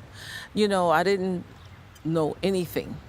I was not politically conscious of anything. I was just troubled. I've learned a lot of things as I've been there in terms of helping your people, making it better for your people. You know, I learned about the streets and the drugs to that nature, you know, and what it was doing to our people. That's why the political classes, the political education classes, we used to call them PE classes, were so important because we gave them history. We gave them history about what happened in Africa, what happened in China, what happened in Puerto Rico, the political movements that were stopped because of the drugs. We started realizing a lot more of who we was, thinking about our African roots, realizing that the names that our parents carried were the names of slave masters that our forefathers had. And that's what we used to call them. What was your slave name? You know? And most of us that changed our name wanted to get rid of those slave names. And we wanted names that more accurately portrayed who and what we were. You figure, yeah, you've been oppressed all your life, right? So then you wonder where that is coming from, right? But they forget to tell you, right, that the problem really comes from the system. Because who oppresses your mother? Who oppresses your father, right? The system. The system oppresses your father, so therefore they oppress you, you know? And when they start oppressing you, like you hanging out in the streets, right? And the only solution that you have... I don't know if you've ever seen a drug addict detox, but it is horrible. They have chills, they're sick, they're cold sometimes, they're hot sometimes. It is really, really, it's a horrible... That's why people don't want to get off of drugs, because it's such a horrible experience, you know, the actual body detoxing. My poem was Jones coming down. You know, daybreaks, got the shakes, nose running, joint dripping, mind slipping, body aches. Jones coming down. Got an attitude, fighting mad, feeling bad, funeral sad, another 24-hour drag. Jim, I needs me some scab. Pawn my brother's do-rag to cop me a transparent thin bag. You see, cause I'm strung out. White witch, my time is bitch, riding a white horse into my main vein. Damn, baby, I got to kill this pain. America's public enemy number one in the United States is drug abuse. In order to fight and defeat this enemy, it is necessary to wage a new all-out offensive. If you are a heroin addict, you need upwards of $100 a day to buy heroin to feed your addiction. And you will literally do anything to get some heroin to relieve the withdrawal. Nixon was under a lot of pressure to show real evidence that he was cutting down on black street crime. And you get those people into a program where they are getting methadone every day, they have no withdrawal symptoms. And they have no need to go out and steal or hold somebody up at gunpoint. So there's a direct correlation. The more people on methadone, the lower the crime rate. It's then possible to get access to the person on a regular basis. The very fact that it's addicting is one of its real attributes. Once a person is on methadone, he has to come back every day. Methadone itself in 1970 is not a new drug. What was novel was its use as a maintenance drug, meaning that someone who used to use heroin several times a day indefinitely could use methadone once a day indefinitely. They would be maintained on it, not detoxified with it. If you're coming from a place that is very critical of federal, state, and local government and how it treats black people, brown people, poor people, Asian people, you understandably might come to regard methadone maintenance with some suspicion because it is regulated and in large part dispensed by the government.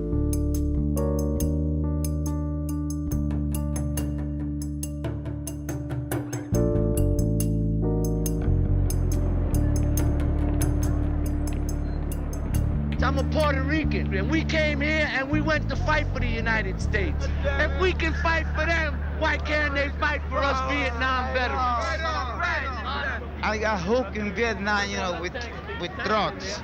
So then, after I came from over there, you know, I couldn't get any jobs here, so I went to the welfare center, and they told me, you have to get into a methadone program, and if you don't get into a methadone program, you won't be able to get help.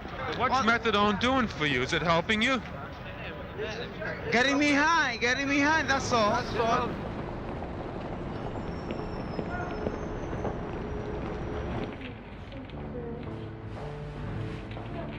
What they saw was that was just replacing one addiction with another. And what they wanted to do at Lincoln Detox is have a chemical-free way of detoxing heroin, and also a methadone for that matter.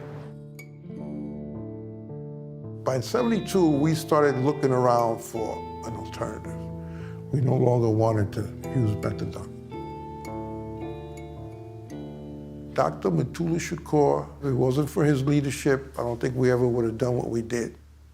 And he was the one who found this article in the newspaper.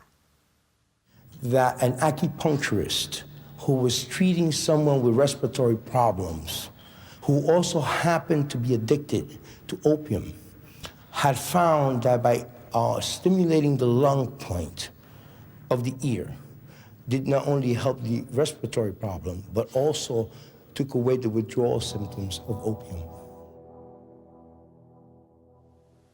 So there was 6 of us there, and we each would read a paragraph. And when we read that article, everybody sort of, the light was turned on, and we said, wait, why don't we do this?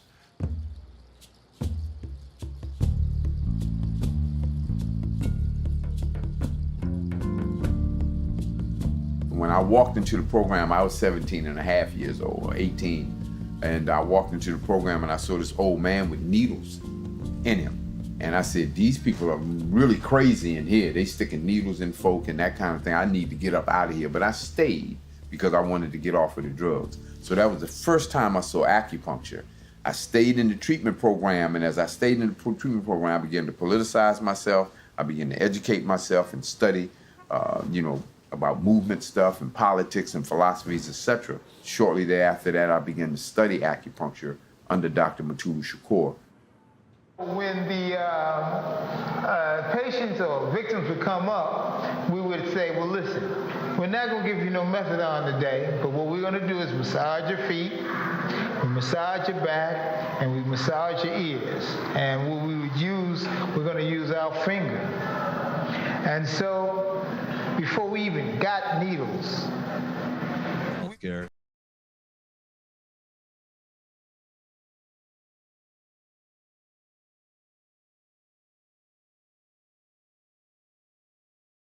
A whole lot of other films with Dr. Mutulu, Google Dr. Mutulu, go to not Facebook, what's the other book?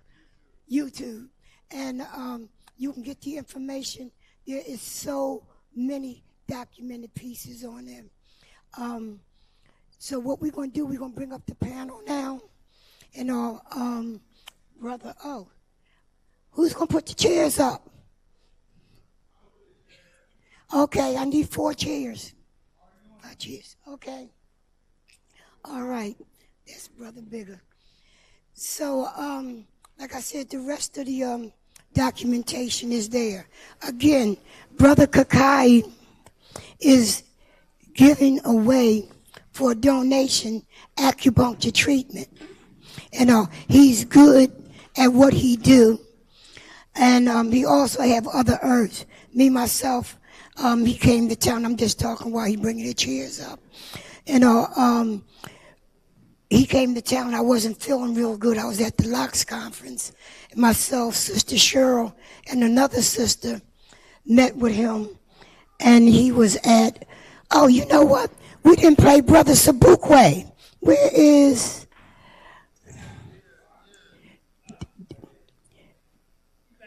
Dr. Ahmed? Yeah. And also we got to put him in. Dr. Ahmed, for those of you who don't know who Dr. Ahmed is very important. Some people know Miss Max Stanford. We know Miss Dr. Ahmed. No, he's sick as well too. But a brother brought he videoed a piece so that people could, so he can express his feelings about Dr. Mutulu and what he meant to him. And Dr. Mutulu, on his last speaking engagement, spoke very highly of Dr. Ahmed. Dr. Ahmed is from Philadelphia, and RAM organization, if you don't know anything about RAM, look it up. It's Revolutionary Action Movement. I'm quite sure y'all probably talk about him, as well. But again, we're going to bring the panel up. Brother Razakhan Shaheed is going to take over now from Nation Time. Yeah.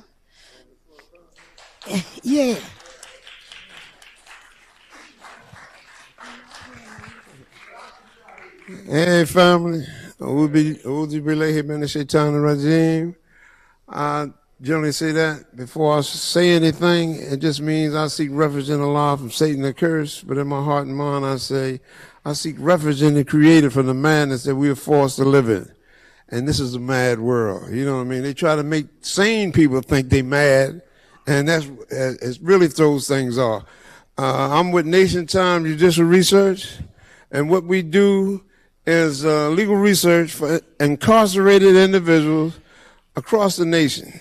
What we do is trained, well, we got paralegals in almost every institution, well, quite a few institutions. You know, like we about 400 strong, and each one teach one. And that's what we be doing. But now I'm not associating with groups, organizations. We don't get no money because they asked me to change my mission statement. I want to read it for you. Nation Time Judicial Research mission statement is to reverse the unjust, illegal, discriminatory way Americans' apartheid judicial system is applied. We will seek the exoneration and the restoration to society of persons who have been wrongly convicted. We will pursue the arrest and conviction and or punishment of judges, prosecutors, police who knowingly hide, lie, falsify, or manufacture evidence, false evidence, which results in an innocent person going to jail, especially those sent to death row. We will submit to our subscribers legal, local, and worldwide information normally unavailable to indigent incarcerated persons. Because we are primarily all certified paralegals, our duties are to first do legal research for incarcerated indigent individuals, all indigent persons trying to get back into court. If we see through our research they have been illegally convicted, we will raise funds to hire lawyers to represent them. Nation Time has a mailing list of 400 incarcerated persons. Our goal is to provide educational, judicial, political, current affairs, any and all material that would be helpful for individuals returning to court, returning to society. And the reason why they oppose this, because they will tell us we can't send judges to jail. We can't send police to jail. And the only reason why they say that is because they do not follow the law. You know, what we follow is the Constitution. And the Constitution says no one is above the law. That means Clarence Thomas. That means Trump, all of them. And, you know, and it's so ridiculous. I mean, I'm a news junkie. I used to love it. I can't stand watching them jokers no more. Because they're not lying. They just don't say nothing. You know, the people is lying all around them and they won't say nothing. Here's a prime example. Here's Trump. He goes to Russia somewhere with Putin in front of the whole world. He commits treason. He met the FBI, the CIA, and national intelligence is telling them, we got evidence that Putin did this, Putin did that. Trump said on international television, what Putin didn't say he did that. So I believe him rather than y'all. That is treason. Here you go, take Putin in a private office, him and a secretary, him and a subscriber, and says, nobody can come in here but me and Putin, and tell the woman that don't tell nobody what we talked about. I mean, are you kidding me? And then they're going to run around and we were supposed to get excited because they trying to find out who he done paid to screw. God damn, we getting ready to die. They say, well, he can't win election like that. He don't want to win. He wants civil war. Because this is what it's all about. You know what I'm saying? His Treasury Secretary, Betsy DeVos, the dumbest broad that ever lived, made her the head of education. But you know why he did that? Her brother is named Eric Prince. He's a Navy SEAL, and he owns Blackwater. Blackwater is that revolutionary group that they outsource the war to. You know what I'm saying? All they want is something. I mean, they want to make it look like, the Democrats are such cowards. I wanted to call them something else, but that's too good for them. You know what I mean? They such cowards. And then they want you to respect them. But our thing has been, we stand down. For 28 years, I was incarcerated. All I studied was law and religion. And seemed like both of them kind of like failed me. You know what I'm saying? So I had to get into, like they say, get in where you fit in. You know what I mean? I follow individuals. That's why I was stuck on Iman Al-Amin, Mumia Abu-Jamal. I followed the Black Panthers. I followed the Black Liberation Army. I followed their work. We was on the outside looking in.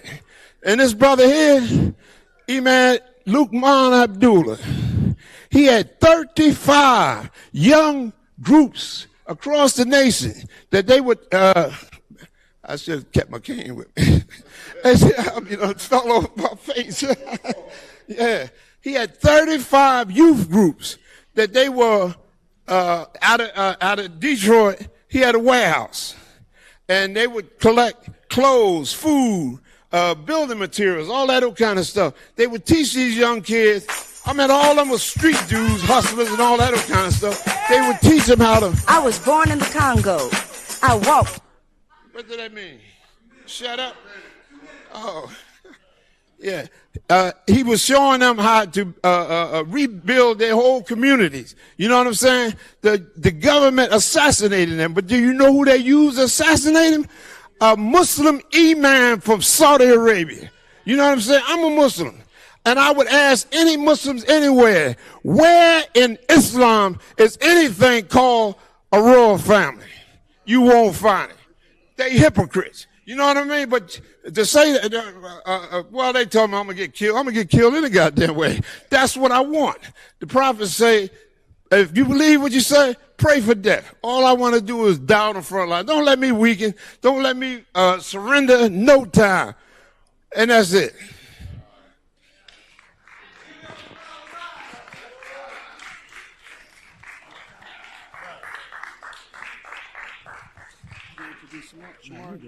No, you're supposed to introduce Shamar. Oh, you should have told me that. Give it up for Baba Rise again. He ain't playing. Because you heard what he said. What that mean? What that mean? Yeah. Oh, okay. Hey, brother Shamari. Oh, he's in the back. Okay. I'm supposed to introduce the brother. He is a magnificent brother. He tried to put me on the radio, but I get so excited sometimes. I might say anything, and we all get thrown off that motherfucker. Yeah. Oh, here you go, brother. Greetings, good evening, everybody. Seriously. So what I would like to do, because I don't have the paper in front of me, I'm going to ask if you know you're supposed to be on this panel. I'm going to ask you to come up front so we can get started and we can jump right in, and then I'm going to have you introduce yourself. The brother right there, Brother Dre, has microphones. There's an entrance on this side or up the front. And I'm looking for Dre so I can get these microphones in everybody's hands so we can get started. They got 45 minutes. Anybody seen John Bauer?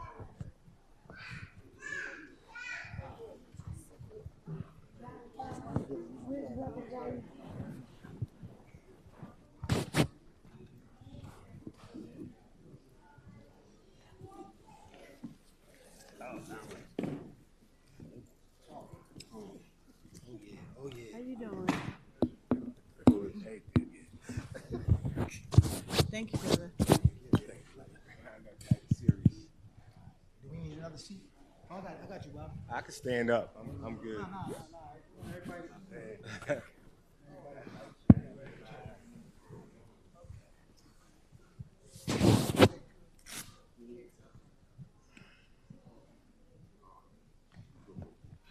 How's everybody doing out there? All right. I can't really see y'all, but I believe it's good. So if you want to, you can take this time. Feel free. We had the donation bucket. If you haven't had a chance to support the cause by dropping in a love offering, a donation, whatever it is you want to call it, feel free to do so. We'll probably be ready in about the next 3 to 5 minutes, it looks like.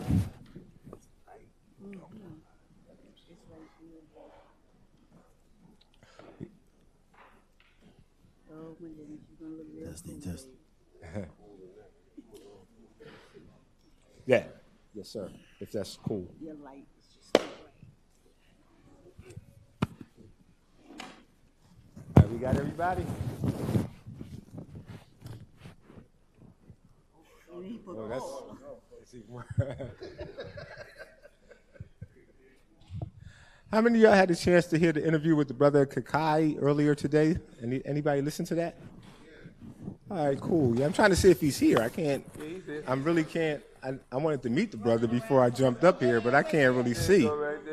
Oh, okay. All right. I see somebody moving. Just wanted to say hi. Greetings, brother. It was a pleasure talking to you earlier today.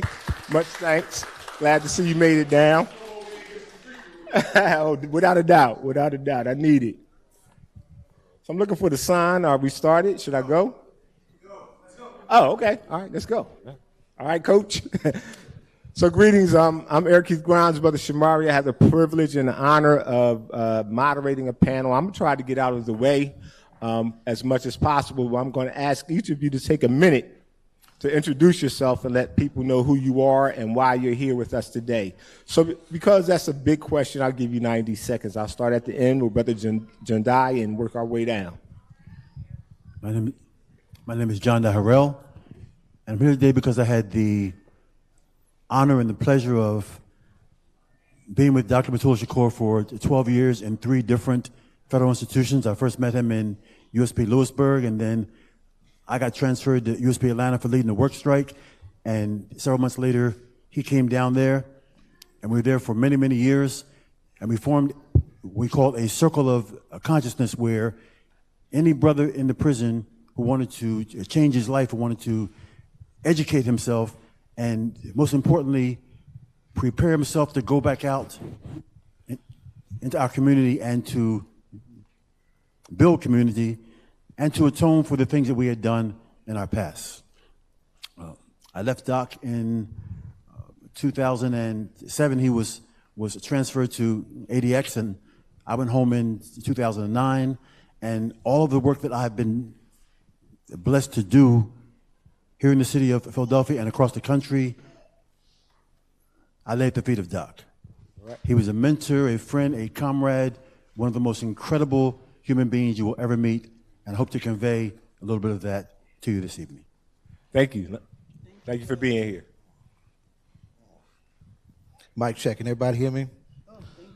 All power to the people and free the land. What's the call? These Negroes is dead. What's the call? What's the call? What's the call? I'm here because Razakhan told me to come. Our brother Zayed Muhammad, I'm looking forward to meeting Dr. Mutulu Shakur. In the mid-1980s, around the time I was just beginning to do work around political prisoners, Mutulu was just going into captivity. I was in my 20s then. I'm in my 60s now. We need to thank the God of our ancestors and everybody else who will punch a cracker in the face to the umpteenth that Mutulu Shakur is home.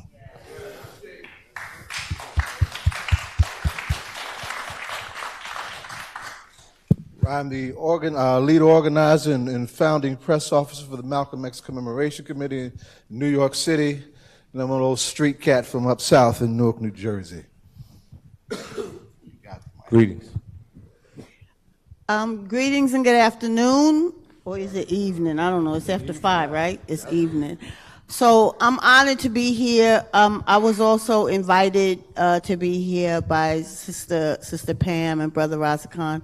My name is Dequi Kiona Sadiki, and I am here because I am a freedom-loving, New African, Cherokee, Shinnecock Black woman. And I work with and on behalf of U.S.-held political prisoners and prisoners of war, particularly those long-held, decades-long-held Black Panther and Black Liberation Army political prisoners and some of the white anti-imperialist political prisoners that have been in prison for decades. So I am an organizer, an educator, and political prisoners, their lives are not just history. These are my family members, right? They are family. We break bread even though it's on the inside of the wall. They call our house. We write. Brother Mogadishu made sure when, I'm also married to this man here, Sekou Odinga, right? So. Most important, that's most important. So when Sekou was inside, and I won't give away his bio, but that brother right there, Mogadishu, made sure that I got to see him as much as I could. And not only to see Sekou, but to go visit other political prisoners. So that's why I'm here, because it's not theory, it's real life. And if we believe that they can come home, then we will put that into action, right? So we have to believe that our political prisoners will be home, so that we do, as Brother Umar said, and do the work to make that happen, right? So that's why I'm here, brother. Thank you for having me. Thank you for being here. أعوذ بالله من الشيطان الرجيم أشهد أن لا إله إلا الله وأشهد أن محمدا رسول الله. My name is Sekou Abdullah Odinga. I'm a founding member of the New York State Black Panther Party, first section leader of the Bronx, Harlem section, founding member of the international section of the Black Panther Party, soldier of the Black Liberation Army, former political prisoner, prisoner of war in the U.S., colony of New Africa, founding member of the Northeast Political Prisoner Coalition, part of the CC Spirit of Mandela Coalition in New York, or in the country actually. A little about me. All right, let's show some love and appreciation for everybody who's here. I want to jump right in with a basic question that's for me. I like the way you act like you were just whispering. That was funny. Let me also say that I'm a close comrade of Dr. Mutulu Shakur. I've known him since he was 13 years old. We come out of the same neighborhood in Queens, New York. I guess that's one of the reasons that I was invited to come up here also.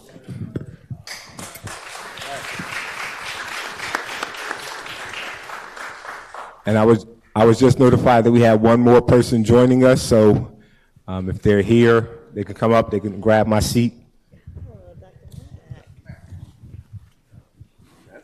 That's the man. Yes, Dr. Mack. Good to see you, man. All right, so I was told that he's the man, and I'd like you to introduce yourself, and we can begin. Okay, Hotep brothers and sisters, my name is James McIntosh, and I'm here representing the organization CMOTAP, Committee to Eliminate Media Offensive to African People. All right, so I'd like to welcome all of you who are from out of town to Philly. So I just want to do something real quick. I might be wrong. I might get slapped a little bit, but I'll start here. In our city in Philly, oftentimes events regarding political prisoners, movements regarding political prisoners, sometimes it feels like we don't get a lot of black love at these things. Like I'm really pleased at this event to see, my brothers and sisters in the room here in support. I'm wondering from each of you, as briefly as possible, but as concise as possible. This event is called More Love for Mutulu Shakur. How can we as black people begin to show more love to our political prisoners who stood on the front lines of liberation struggles during their lifetime, many as young people? And it seems like in some ways we're not reciprocating the love that people of a culture who respect warriorhood would do. We're not showing love to our warriors. How can we as the village, show more love to our political prisoners? And let's start with you, Dr. McIntosh, and work our way down. Okay, when we talk about different political prisoners and say pretty much the same situation, I think that what I've seen has helped in the past is sending letters, and it can't, you can't expect the masses of the public to know that that's something they should do. Through different organizations, you have one person or two people in there who understand what has to be done, and there are many different opportunities to do what I just said, to send letters. So what we do at CMOTAP is at Kwanzaa time, we make postcards. And we take several political prisoners. We don't do all of them all at one time. And we have each of the youngsters fill those cards out. On the back of the card, it would say something like 7 reasons why this person should be free. And we teach them that. So people have to be taught, take those opportunities. And of course, money is always a good way of showing some love. At CMOTAP, I think we might have had probably one of the most successful, events for political prisoners, specifically for Mutulu. We had a series of debates called the Great Harlem Debate. It was a perfect time and a perfect moment. The first Great Harlem Debate actually filled up an auditorium that holds, it's the largest auditorium in Harlem. It's the Salem United Methodist Church, larger than Abyssinian. And what it was when Obama had been elected but had not yet taken office. So people who understand need to be creative in figuring out how to educate. They need to be assertive in getting their organization to send concrete support, like letters, postcards, and money and that sort of thing. So I didn't mean to go on too long. Oh, it's good. So for the crew, this is what I'm going to ask the questions, but I want you, as you're answering, to look out to the audience. It just makes for better visuals, number one. That light right there. That light is serious, though. I know. That's why I moved over here and I gave you that seat. Number 2, I'm going to ask you to hold the mic up to your mouth so that the audio is really solid, just right in front of your voice. And number 3, if I do this, that gives you about the 1-minute wind down warning. I try to be discreet, but I'm not always really discreet. Baba Sekou.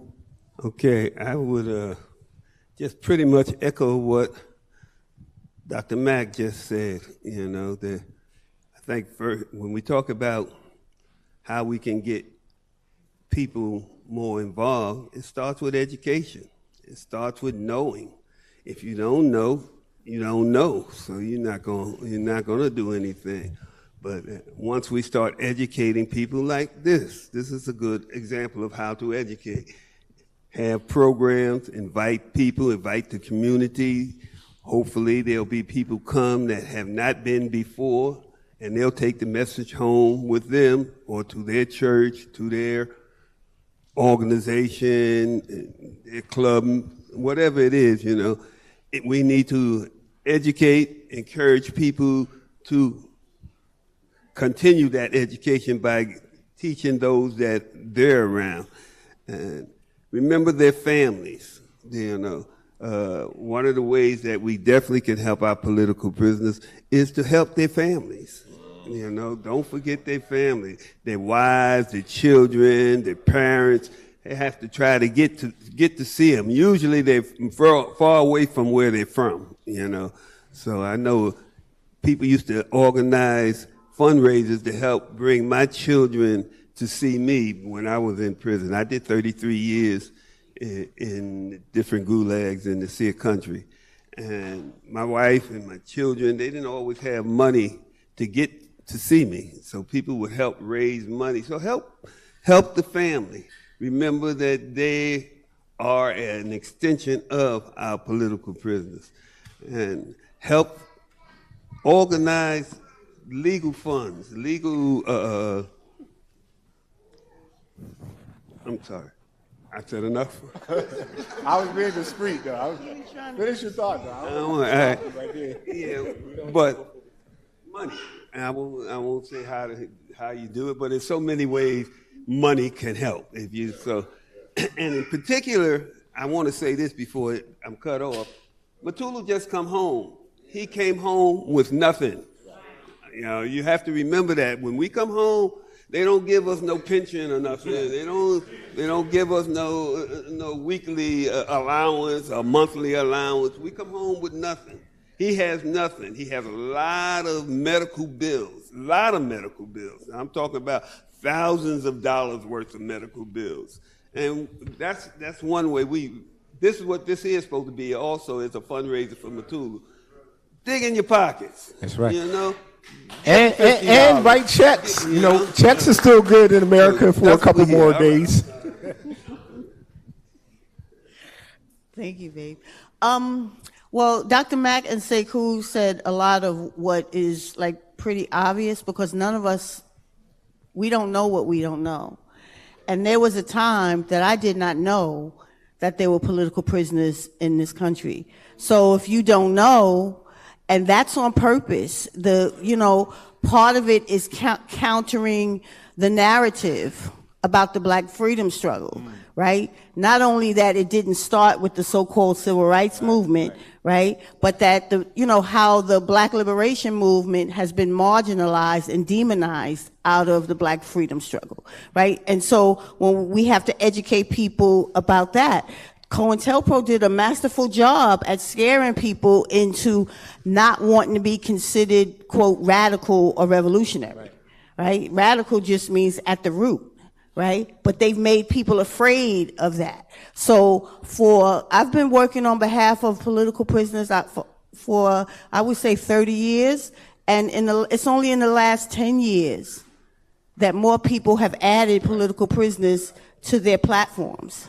And that was on purpose. So even in activist circles, they were marginalized, right? And that's COINTELPRO. That is countering the narrative of this system when they talk about our political prisoners being violent, right?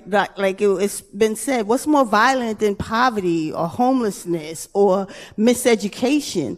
So as an educator, I educate young people, both in the high school system and the college level when I was working, that there are political prisoners. Don't believe the narrative about this is the land of freedom and democracy. So the artists, like Sister Regina, who got up here and did a poem, the supporting artists who do the work of naming political prisoners, who talk about struggle in their art form.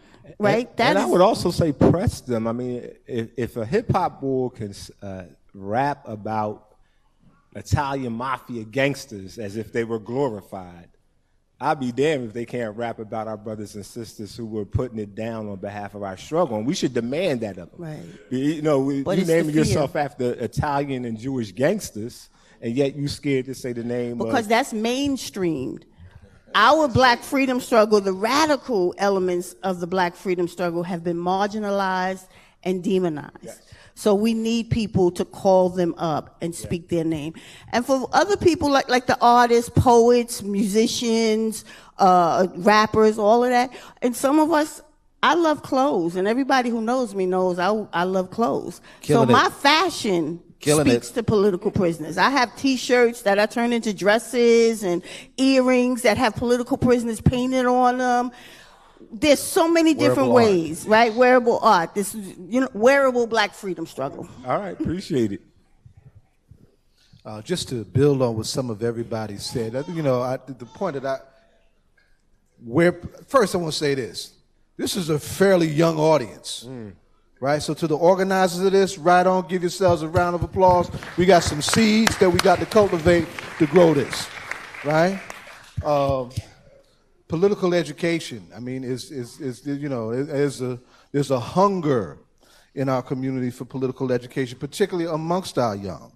Our young that gave us just 2 summers ago the largest protest history in the history of this racist, rotten-ass country, right? So if they're hungry, damn it, it's our responsibility to feed them, right? When I was a young poet, right, I used to sit up under people like the late Ahmad Obafemi and the late Alombe Brath and the late Chokwe Lumumba. And somebody by the name of Sada came out with this book. And I did this crazy thing of hosting the first book party for her in just up the road in up South Jersey, right? You want to hear how wild and horrific and racist and scary these crackers are in the demonizing of our political prisoners? Walk through that, right? I mean, I was just saying earlier that, I was picking this up as Mutulu was going in. Jersey press, New York press and all of its liberal facade was off the chain, full of hate and the demonization of these great warriors who we love, right? So it's our responsibility to counter that with community-based political education. And Baba McIntosh, you'll appreciate this. I have a comrade that I go back 45 years with. His name is Lawrence Ham, Adimo Changa, right? And he had the best known organization in my town at the time. And he used to look at me like I had 9 heads when I talked about these freedom fighters, right? And then the death warrant was signed for Mumia. I said, I got 9 heads now, Negro? No. So then people like that started to see that this was some real stuff. This was not no abstract stuff. And the state was absolutely capable. We need to be clear about this, because we do this to win. We do this to get them out. We want no more casualties beyond these walls. They are capable of taking our freedom fighters out if we're not doing what we need to do to free them, right? So as long as these seeds are hungry, it is our responsibility to feed them. Yes, sir. Yes, sir.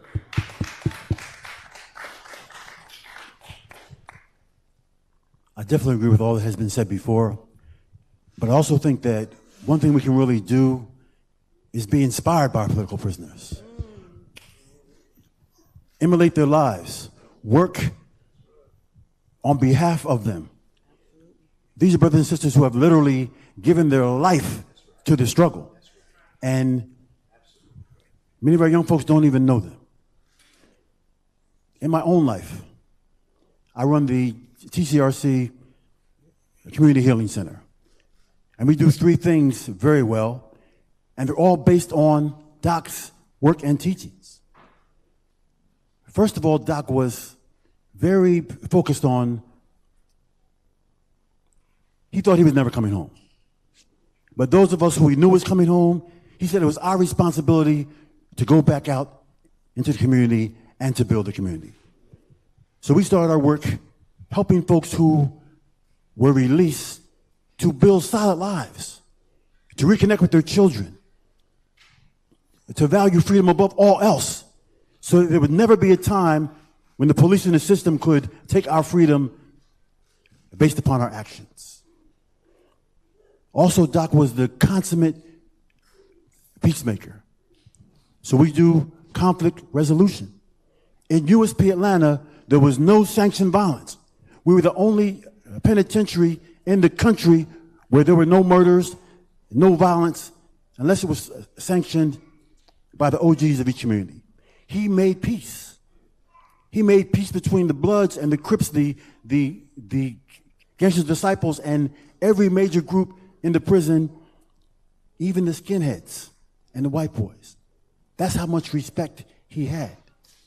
How can we not teach our young people to resolve their own conflicts without murdering each other? And finally, food scarcity. We based our program on the Black Panthers breakfast program and feeding the community. Last month, we fed 25,677 persons across the city of Philadelphia.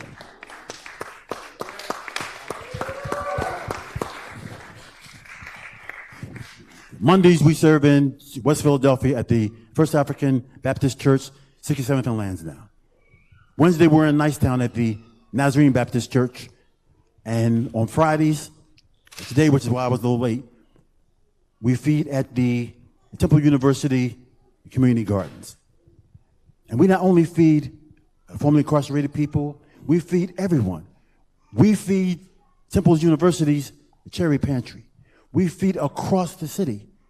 And we do it in a spirit of community, not handouts. We don't give you bags. We set up chicken and eggs and fish and dry goods and vegetables on long tables under tents. And you come and you pick the food you want for your family, because we are your family, because you are our community. We need to look at our heroes, our political prisoners, and focus our life work in honor of their lives. Appreciate that. Thank you. All right, so I see my discreet tap did not work, so I'm gonna get a black power fist now when it's time to. So what I want to do, there are different things. You talked about modeling and inspiration, and that's an interesting thing for me. I remember looking at a document called, I think it's called Genocide Waged, that was co-written by Dr. Shakur and many others, talking about just the way that medicine, chemical warfare through behavior modification drugs would be used, how it's used on the inside, and warning us and forewarning us that it's going to be coming to us on the outside. And so when I think about now how opioids, heroin, this is my opinion, don't shoot me. I don't trust these people with what they're going to do with cannabis and weed. I think that they're turning it into a commodity that's going to be used as a weapon against us.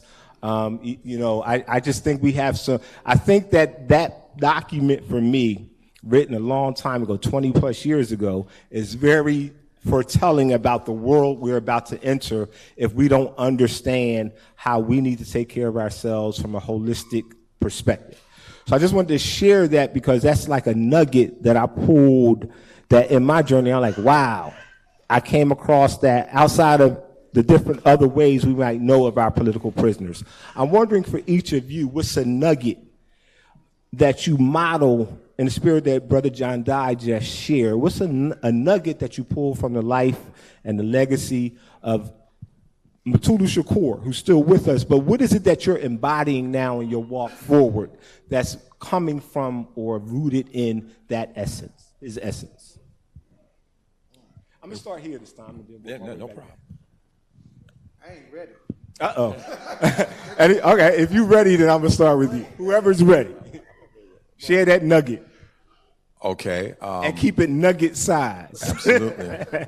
The fact that Dr. Shakur is a healer. I've tried to work with, I haven't tried to work, I've worked with a lot of prisoners in a lot of different situations and settings, and I have to say I'm inspired by Dr. Shakur. That piece you said about the warfare, though, I have to say something, and that is that Dr. Shakur and Jamil El-Amin both came down with bone marrow cancer after being in Florence maximum security prison. Now they have hundreds, maybe even thousands of cameras there, but what some people don't know is some of these prisons, and I would imagine Florence would have to, they have radiological surveillance. Okay, now radiation is something that could cause a disease that only occurs in 0.8 of 1% of the population to occur in 2 prominent political prisoners at the same time. So that's a different type of nugget, but I just wanted to share that. Share it, because I think it's important that we understand. So I wrote an article about it, and a friend of mine would connect to, the NMA. He tried to get it there, but they put it in something called a North Star. But it seems to have just fallen on deaf ears. Because at the bare minimum, Mutulu shouldn't need a penny if you prove that it's radiological surveillance that radiation has caused this, and we don't know how many others. Of the Move 9, 4 of them at least have come down with cancers, and these were people that were into health, into diet, into exercise. So I'm not a lawyer, but I would love for a lawyer to take that on, because I believe this is real. I mean, it's not, this ain't conspiracy theory. Yeah. The alternative to conspiracy theory is what? Coincidence theory. It's not a coincidence. These things are happening because there's a design. Thanks for sharing that. Yeah, thank you. I would say for me, Abdul Majid was murdered by the state of New York. He kept complaining about a pain in his side, and they just told him to take, ibuprofen or Advil. And Majid died from his gallbladder erupting. So Two things Majid always said: freedom ain't free, and it don't come cheap, and all politics is local. So those two things, those are nuggets that I've taken in my life and in my work that, you know, if I say that I'm tired, which I have been tired over the last 30 years, I'm not tireless, because people always try to say that. No, I'm not tireless. But I know that freedom ain't free. And I know that Majid, like Sekou, like Sundiata, like Mutulu, like Bashir Hamid and Teddy Jaheed, and, you know, Noah Washington, who was the first political prisoner I met in the 1990s. They paid for their service to the Black freedom struggle with their lives. So that's a nugget for me, that freedom ain't free. And meeting these folks who, like BC, who's in the audience, right? Meeting sisters and brothers who were in the Black Panther Party, recognizing myself in them, recognizing our ancestors in them. That ordinary people can do extraordinary things. And so that's a nugget that I take from our political prisoners and our freedom fighters, that we can all, we're ordinary people that are just fed up with oppression and injustice and the genocide of our people, and we can all do something in the cause, because freedom ain't free. And we named our CD when Sekou was inside. I see you patting, right? We did our CD, Mogadishu and I, right? Poetry, rap, Makaya was on it, a whole bunch of Bilal Sunni Ali is on it, and we called it Freedom Ain't Free, a tribute to the Black and New African freedom struggle and the Black and New African political prisoners, because that's what Majid always said.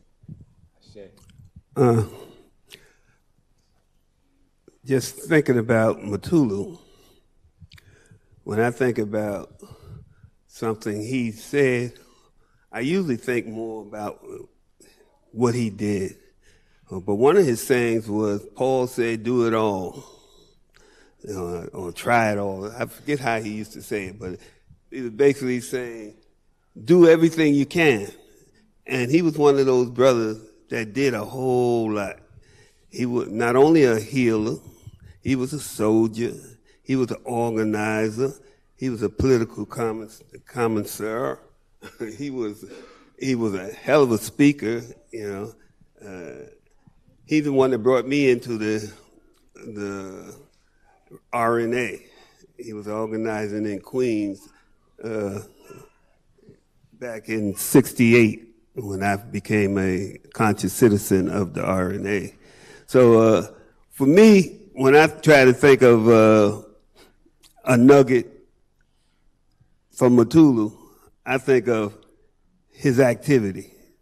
He did a little bit of everything, and he did it well. He did almost everything he did well, you know.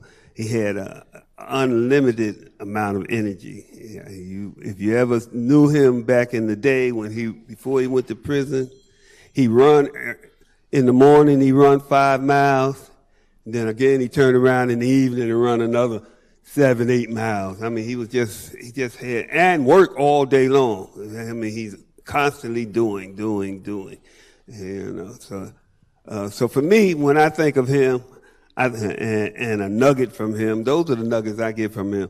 Do it. Right. Don't just talk about it, do it, you know. Study, take what you learn, and put it into action. Turn your study into activity. You know? Ashe. Wow.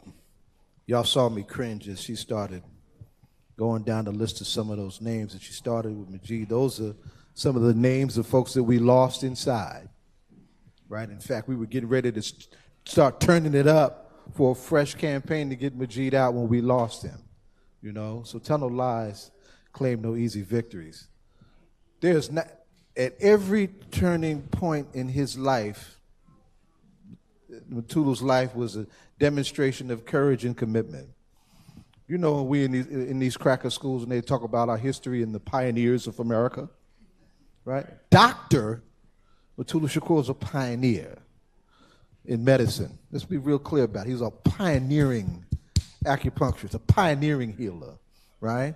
17, 18 years old around the time him and Sekou were connecting, this young soldier, when the provisional government of Republic of New Africa comes under armed fire by the Detroit police in a church, that young soldier with his body covered down on his elder Herman Ferguson and his wife Ialua Ferguson, right? Teenager, right? And then he would come out of that and start doing all these amazing things that we were doing. Talk about the question of political prisoners in the late 70s when we found out about COINTELPRO, the one pulling us together and trying to take that into the international arena was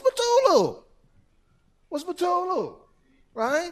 And then, of course, when the party took that epic trip to China and he saw acupuncture doing all sorts of stuff and looking at our community under this siege of the war on drugs, which was the war on us when they dropped all that heroin into our streets to take us out of the streets. Here is a modality that I just saw in China that we can use on our streets to clean a whole lot of folks that need to be cleaned up. And he was not a medical doctor, right? But he took it upon himself. He had the creative courage on top of his military courage to dare to pick up a tool like that. And all the doctors around him, he made them better. He made them better and became the embodiment of what we were struggling for at the time around the question of health and medical care and medical treatment, right, in a revolutionary way. So, you know, on top of everything that everybody said, you know, disciplined, principled in this work that we do. We honor the values of our freedom fighters. I say. Right? And we dare to be disciplined in our work, and we dare to be principled in our work. And when folks come among us who are not disciplined and who are unprincipled, it's important to expose that so that stuff doesn't create something else in the mix that can mean something else. Because COINTELPRO is still real. I agree with that. So what I want to do, I'm getting a 5-minute warning. I'm actually, like I do on the radio, I'm going to ignore that I saw that. And I'm going to open up the floor. Like I said, I want to move out the way. I had 3 questions. So brother just handed me 1 question. So I have room for 2 questions. So if you have a question, raise your hand now so I know to come to you. And make sure that you designate who you want to answer. So no more than 2 people to answer your question. Raise your hand now. Going once. I can't really see, so it doesn't matter. I see a hand in the back. I don't know who it belongs to, but I see you. Anybody else? And right there. So, brother, I'm going to come to you first. Instead of me asking your question, I want you to ask it. This question goes to everybody up there, Sekou and Dequi. How is Dr. Shakur's work being implemented today, and how do we continue to support that work? Well, there's some organizations around that's continuing. You know, we think of Dr. Mutulu as the father of acupuncture.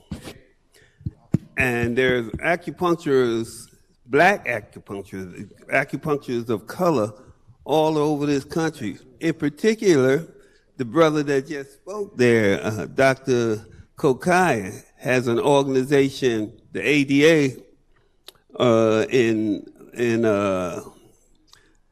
D.C. and Atlanta, Georgia, the 2 places I know for sure because I've been treated by them in both places and seen some of the wonderful work that they're doing there. That carries on Dr. Mutulu Shakur's work, the things that he started, the acupuncture, but there's others. When I first come home, I had some respiratory problems, and I used to go to one of his students who had a big acupuncture clinic downtown New York, in the middle of Midtown Manhattan, where all the wealthy folks are. she had opened her center. It was a middle-aged white woman, so she probably had the money to be able to do that. But anyhow, that was some more of his work being done and carried on. I went to them, and because of my connection with Mutulu, they treated me for free. And I got, for 2 years, they treated me for free. You know, so, it wasn't free though, babe. You paid with 33 years. That's right. That's well, right. That's right. Well, all right. Well, they didn't charge me anything more, and they didn't charge me that. That was the state that charged me for the. But all right, point well taken though. You know, but I'll pass it on.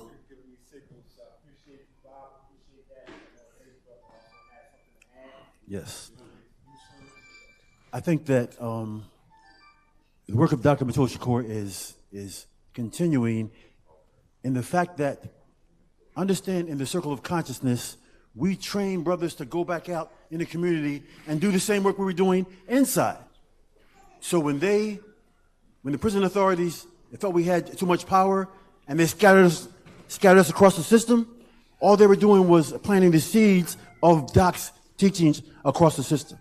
And I know so many brothers who are doing the work now. We had writers' classes, and there are authors who are creating works. We have folks who are directors of organizations who are doing the work, and especially Doc taught us the love of a black family. That was a major philosophy. Strong black fathers shouldering their responsibilities, nurturing black mothers, the children who respect the past and are focused on the present so they can build the future. This is the genesis of Doc's work, and we continue that across the country, and all who love Doc, all who read his materials, and here's his philosophy, that's how we uphold. That's the nugget. Do the work that he loved. Do what Doc would have wanted us to do for the rest of our lives. And can I just add, I'm sorry, can I just add, I just want to say, go to Dr. Kakai's table over there, right? One of the things is, when the brother is talking about passing it on, when we saw him in, we went to the event in DC, not only does he have those materials, those healing things, modalities over there, but he's teaching young people. The sister Kaylin over there is an acupuncturist now, right, who works with him. There was a 10-year-old girl that was doing acupuncture in Washington, D.C. So it's yes, right. Like, she has all kinds of chaos and drama in her family, and he was treating the family, but the little girl is going right back there. So now this little girl is treating her family and other people. So it's passing it on in all those ways. How y'all doing? My question is, it's two parts. I got a two-part question. So, you hear me now? Yes. There you go. This is to whoever's most knowledgeable about the Panthers. My question is, one, how can you join the Black Panthers? And two, how can we push the Black Panthers to the forefront of the black community? One person who wants to tackle that. Well, the original Black Panther Party no longer exists. COINTELPRO was pretty successful in destroying it. But you can carry on that work of the Panthers by creating organizations, structures that can carry on the work. The things that, like, I heard somebody say, I think my wife said it earlier, that just ordinary people were doing these extraordinary things. Mutulu was just an ordinary guy. I ain't gonna say, little raggedy brother running around through Queens, and then look at all the extraordinary things he's done in his life. He was just a regular dude. Asada was just a regular little girl coming out. She came out of Queens too, Baisley Park, but just did some extraordinary things, you know. So it's ordinary people doing doing the work, and it becomes extraordinary because it ain't enough of us doing it. I should. If more people was doing it, it would be just natural. And it is a natural thing that we should be doing. So when you ask how organized, as Kwame said, organized, and you say how organized, you know, come together, talk about what we can do, how we can do it, who wants to do it with us. Yeah, that's how, bro. If I could say one thing. I was born in the Congo. I walked to the Fertile Crescent and built the Sphinx. I love that Nikki Giovanni. That a star that only glows every 100 years falls into the center, giving divine, perfect light. I am bad. I sat on the throne, reconnected with Allah. Is this I got over hot and sent an ice age to Europe to cool my thirst. My oldest daughter is Nefertiti. The tears from my birth pain created the Nile. Could I say one thing, sis? Just as a matter of information. While Doc was incarcerated, he used to buy guitar strings from musicians in the music department and make acupuncture needles. He did acupuncture all the time that I knew him. He didn't stop the work that he started here on the street. That's right. And he helped us to build healing communities because he would say, you cannot depend upon your oppressor for your health. That's right. So he taught us nutrition and healing, and he did his work the entire time he was down. We're going to give Mama Pan a final question. Oh, stand where? We got 2 more. Okay. Oh, okay. I asked the brother to play the music because I thought it was at the end, but we had more time. But I really wanted Dr. McIntosh to talk just a little bit more on the situation. He had sent a letter to us to read, for something he was doing for a paper about the things that was happening in the prison. I want to know when will that paper be released, and because it's very important that everyone in the community hear and understand. In fact, it was Sister Dequi who had told me about it, and she sent it, or did Brother McIntosh send it to us. But it's very important that we understand what is happening inside that prison. Bone cancer is what Brother Jamil Alameen have. Bone cancer is what Brother Mutulu has. I have 4 family members who had cancer in them prisons.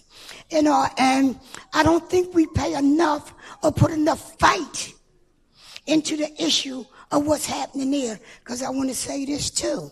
What's happening there is happening out here. So we got to arm ourselves. And I was asked when I came up to make 2 announcements. One, Mama Antiola said she got more Jamaican pasta, Rasta pasta, and another thing. Right. And Brother Mutulu is home. And he spent 2 weeks in the hospital, but he came home today. And I can't remember what the hell the third one was. CRS. But you did have a question. So yes. Anything you can add to that?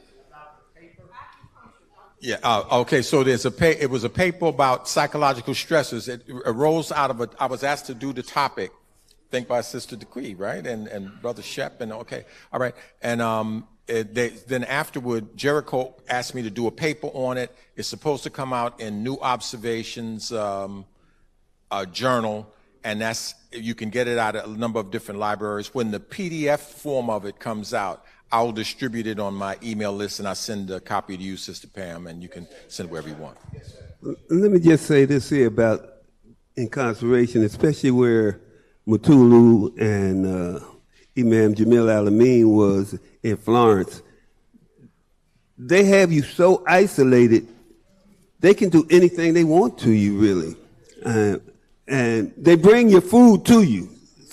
So that tray is prepared before it comes into your cell. You don't know what they put in it.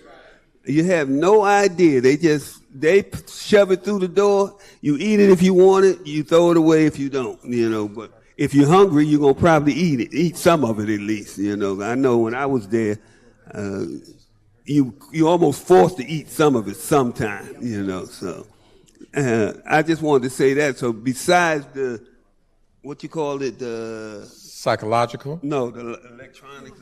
Besides the radiation. Radiation. Yeah. Besides that, they could put that radiation in your food. They can do what they want because they got you at their mercy, and they don't have much mercy. Since you mentioned it, Brother Sekou, there's a number of different things that they do at Florence. To just summarize it, the warden there, you can find it online. He said, in his opinion, incarceration at Florence was far worse than death. He said they designed it so that the incarcerated people can't see the sun.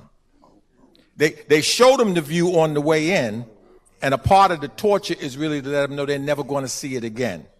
And so they also have a segment of the population that doesn't get to say a word the entire day. The corrections officers won't say anything to them. Nobody, imagine going your whole day without saying anything. Sensory deprivation is one of the most effective forms of torture. So, the article will go into it a little bit more, not just Florence, but there are things that happen to incarcerated people in general. The food is an issue. A study was done with the food, where you can see that some of it was totally inedible. Like that's just the average incarcerated person. But if that's the life of the average prisoner, because you got to get a certain amount of sunlight.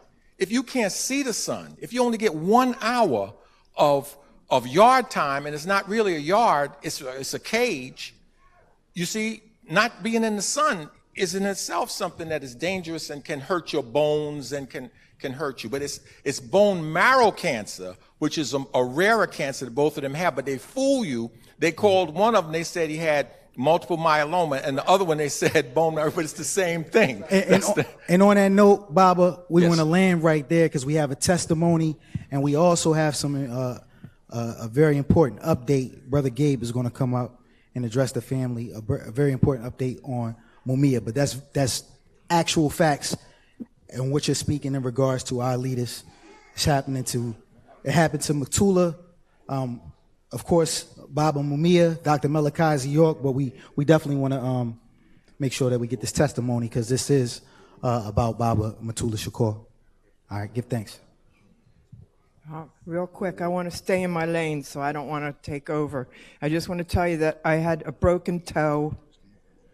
My toe was broken, and I borrowed a cane from Pam, and I could not walk right, and it was all swollen and blimped up, and my toe was a mess, and I went over to Dr. Kakeo, and it's better now. He did his treatment, and it works. And I'm like so grateful that I just wanted to share that. Thank you.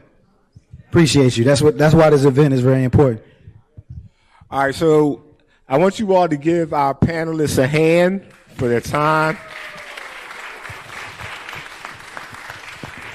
And I'm going to ask each of you, final words, no more than 45 seconds. I really got to ask you to cut it. As we say, hit it, quit it. Start right here, Baba John Dai. Final words. Thank you for inviting me. I think that holding up the life and the work and the vision of Dr. Mutulu Shakur is so important. But not just Mutulu, all the political prisoners who have given their lives for our community. It is so important for us to teach our young people what our culture is, what respecting our family is. I look across the city of Philadelphia, 3 blocks from our center, 2 young men walk up to another 15-year-old and shot him in the back of the head. How does that happen? How do we so not value the lives of our family members? Because our young people do not believe they are family. If you live 3 or 4 blocks away from me, you're an enemy. No. Your cousins, your brothers, you are family. We have to teach our our young people that they are our family. Thank you. Thank you.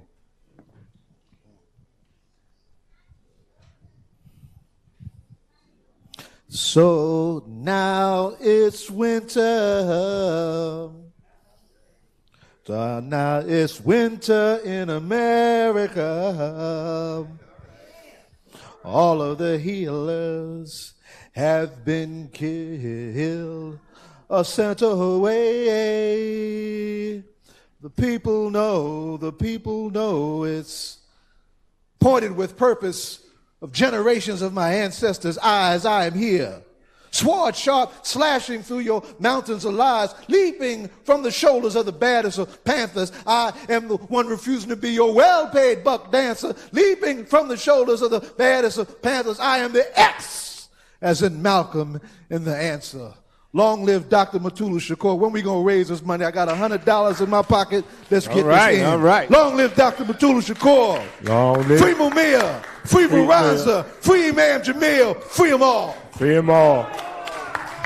Free them all. Thank you, Zayed. Well, I can't follow that up with a song. But I do want to say thank you to all of you for being here, because you could have been anywhere else. I want to say thank you to the organizers, thank you to the healers. And I would encourage people to do something for freedom every day. Do something for our political prisoners, whether it's write a letter, speak their name, post something on Instagram, or young people use, I don't know what they use. TikTok, right?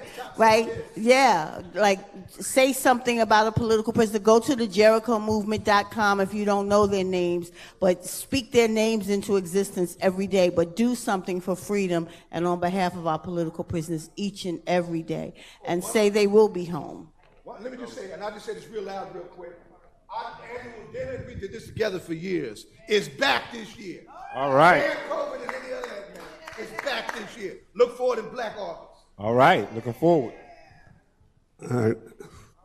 All I want to do is say thank you to the organizer, thank you to you all who came out, and do something like she said, join an organization that you think is trying to do the work, or organize an organization, create an organization. If you can't find one that you think is doing what you want to do, or have goals to do what you're trying to do, organize one that, with someone who thinks like you, and let's do something to make this a better world.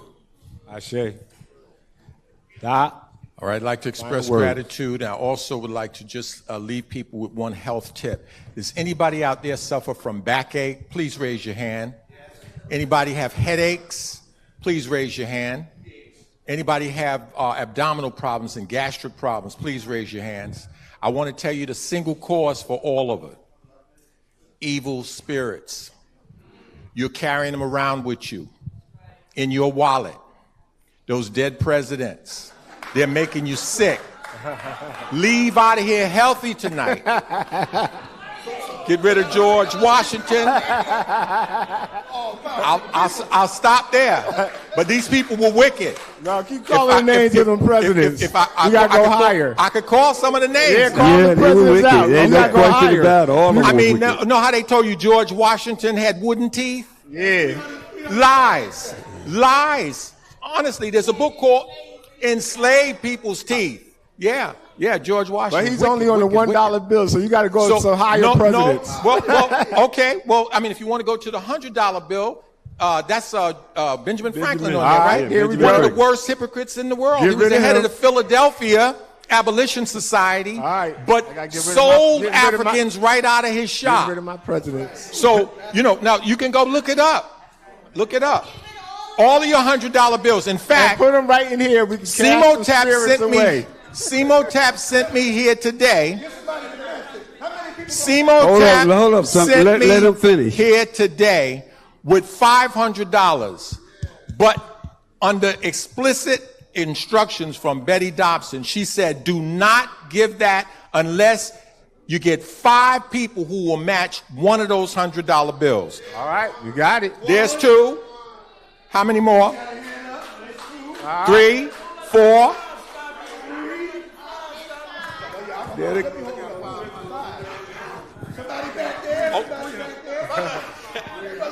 All right. Here's the money. Bring it up. Cast the spirit into the bucket. 1 second, Bob. Ask Mama Pam. So it should be 2 more, right? All right, another one.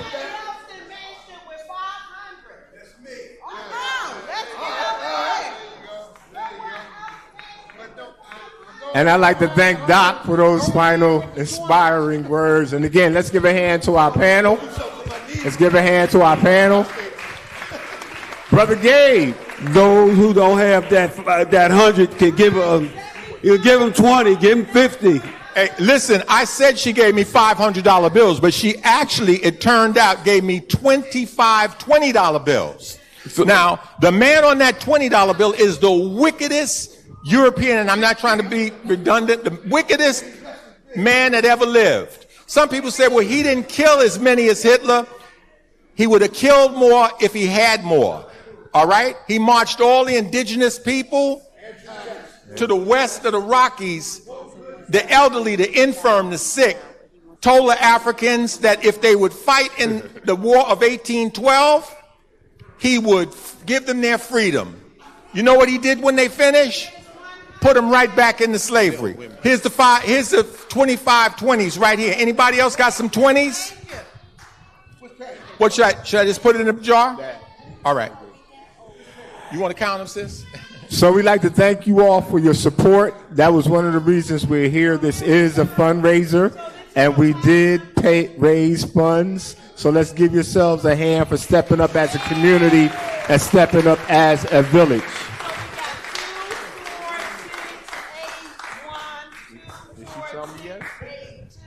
24683, 24684, 2468500. And now we have an announcement from Brother Gabe, an update. Brother Gabe.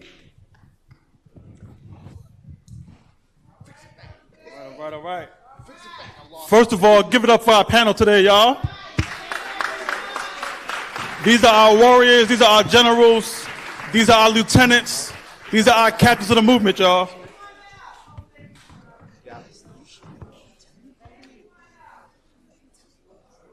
So we're going to allow our panelists to sit down first before we get started. Pam was trying to give me an order to do something else. She called me back here. Take it.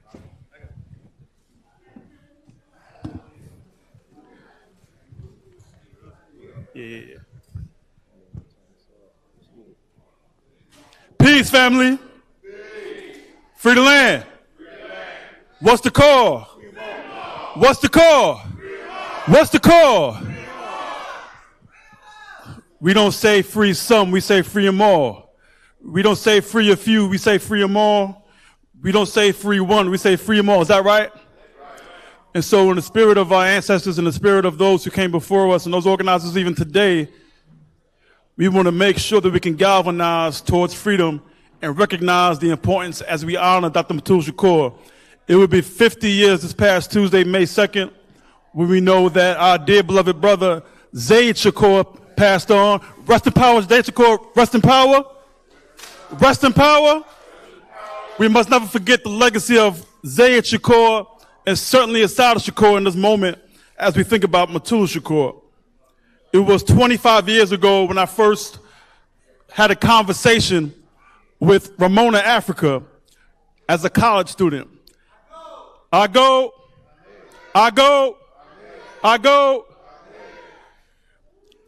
And I can remember her saying back then in the 90s, Brother Gabe and the family there in the college, we must do all that we can and must to free not only Mumia Abu-Jamal, but also to Move 9. And I told her at that moment of time that once we got back, that we would do all that we could. And so I found myself literally a month after 9/11 going to a rally organization in a meeting. And here's the purpose of the story. It would be 17 years, as we all know, 2018 before the Move 9 come home. What's the purpose of that story? It didn't take 1 year for that to happen. For those who were there in the beginning, it took 40 years. To those who were there in 78. For me, it took 17 years, but the most important thing is there were many along the way who said, Brother Gabe, it's never going to happen. There are many along the way who said, Brother Gabe, you're doing wasteless work. There's many on the way who said, Brother Gabe, why are you bringing Sekou for community empowerment to a MOVE action, to a Mumia action? Why are you getting us involved? Why are you bringing in black students to engage in questions around political prisoners? Why? Because, damn it, we have an ancestral obligation to bring them home. And it is treasonous. It's treasonous to think that we can have elders in prison and we do nothing about it. We can know that they're there, wallowing in the worst food, wallowing in the worst health care, and still knowing these things, do nothing. I remember meeting with Mumia Abu-Jamal. Mumia said, we had a great comment. He said, the role of the organizer is to bring up other organizers. See, we forget that part of it. We want to get stuck in the muck and the mire and the ego piece of this all. No. What are we doing? It's not enough to say, I love you, Mama Pam. I love you, Sister Teresa. No, what are you doing for Mumia Abu-Jamal for Mama Pam? What were you doing for Teresa for Maroon Schultz? See, that's the question. That's the question. See, it's not enough to bring folks up. It's not enough to just raise up our names. And as we pour libation to these legacy heroes and what they have done, it should tear us apart inside. Because the reality of it is this: the most important day of tonight isn't even tonight, damn it, it's tomorrow. Because after this event is done and the vendors have packed up and we've had another meal perhaps tonight, we've gone home perhaps to a loved one or to ourselves, we're going to sleep tonight, and hopefully the Creator will wake us up in the morning. And hopefully we can ask ourselves, what can I do better today that I didn't do yesterday to free our political prisoners? And more importantly, how does that tie into our overall liberation struggle? What does it mean to see a Mutulu Shakur home? Oh, it means everything. It means everything. I remember just not even a decade ago being at the Schomburg and seeing Baba Sekou Odinga at the Schomburg as he came home. And I remember seeing a packed building as everybody gave thanks and just gave him the best wishes. It was one of the most poignant moments of my entire life to know that this man who I've only been reading about, researching, hearing about, studying, listening to, was there in the flesh. That's powerful for our soldiers, family. And when it comes to that work, one thing that I want to take as I think about Dopa's Death, which is a phenomenal film, I want to think about two pieces before I get to Mumia Abu-Jamal. One, we have to uphold and uplift our independent media. I'm going to say it again, our independent media, free from so-called capitalist, corporatist structures and infrastructures that will cease to dominate the way in which that we tell our story. Secondly, the work that we have will only succeed if we bring on the next generation. We talk often about being upset. We get often enraged. But I was told by the great Dr. Neely Fuller that if you don't understand white supremacy and racism, it will only confuse you. So guess what? I understand white supremacy and racism. So I am no longer confused. I don't get mad when somebody doesn't come to a rally or an action, I understand. That's white supremacy. I don't get upset when a young person says, Brother Gabe, I love you, but I can't do your work. I understand because it's white supremacy. I don't get confused and upset when I hand out a flyer or I put something on social media or Instagram or Facebook or Twitter or TikTok and nobody responds. I understand because that's the role of white supremacy. So the reality is, we have to get more scientific. We have to raise our own personal expectations. We have to find a way to be more collaborative. But even more important, family, in spirit of Mutulu Shakur, we got to get back to more rigorous study. I don't mean just reading, family. I didn't say reading. I said more rigorous study. We have a whole canon.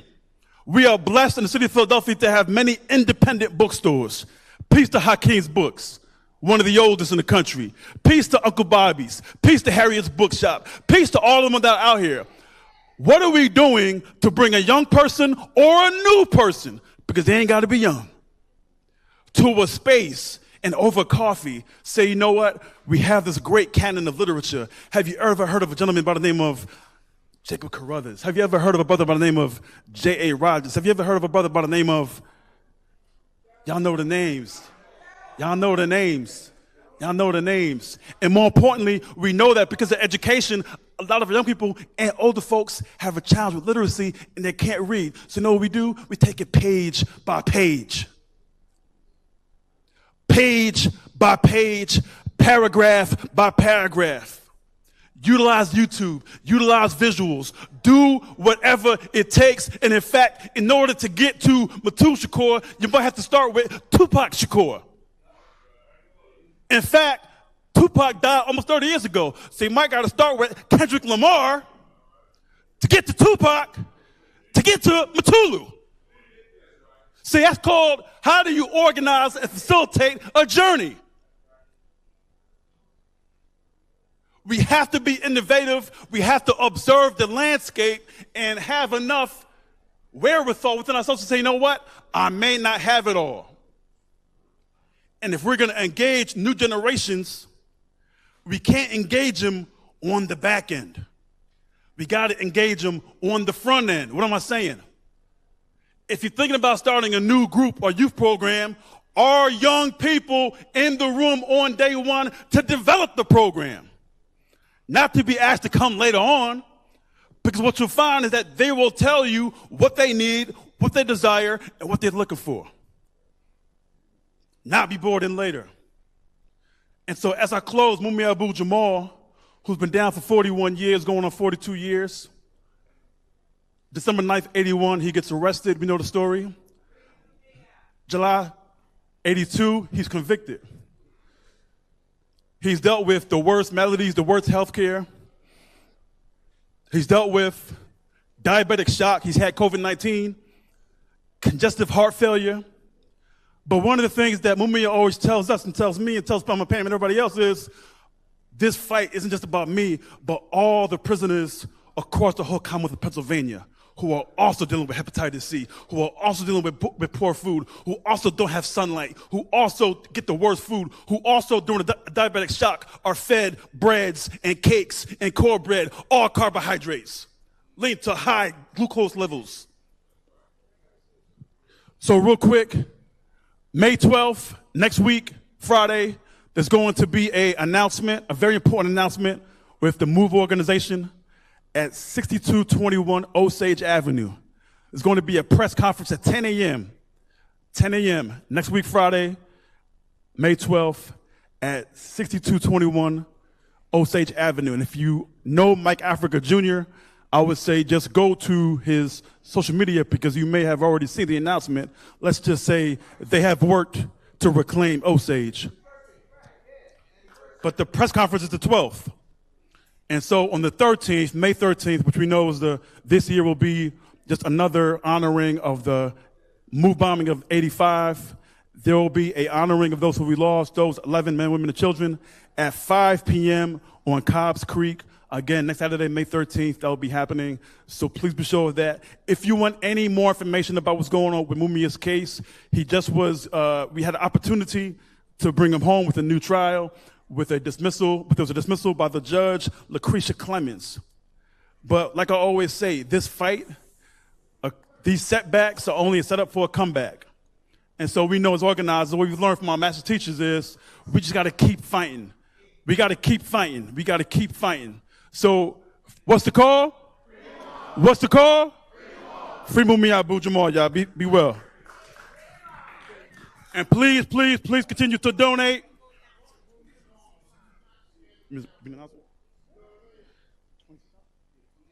Yo, we got a great, great announcement too, y'all. Thanks to everybody out there, y'all. We've raised $2,600, y'all, for Dr. Mutulu. $2,600. And I'm gonna say this: if there's anything bold enough, if we could get it to an even 3,000, let's try to see if we can do that, y'all.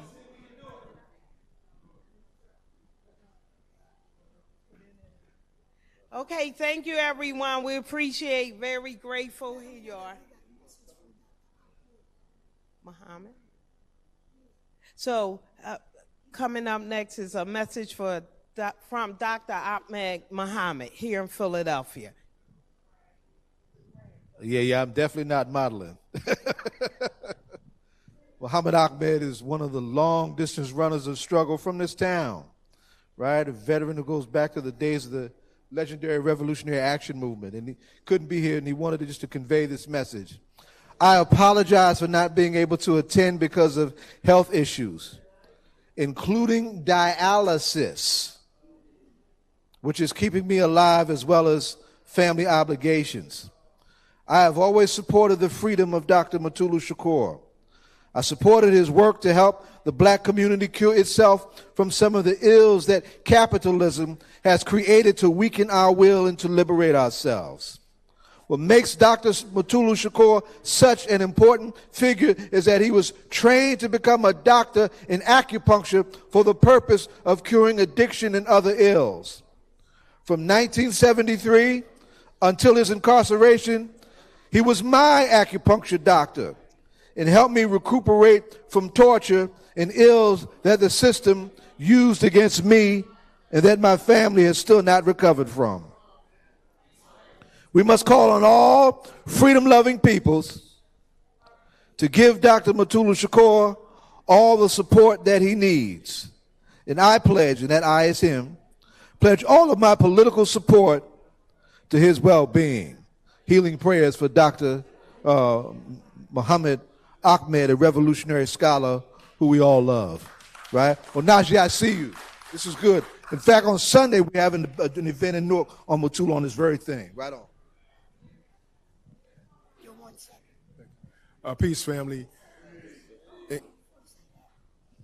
We want to get a group picture with everybody.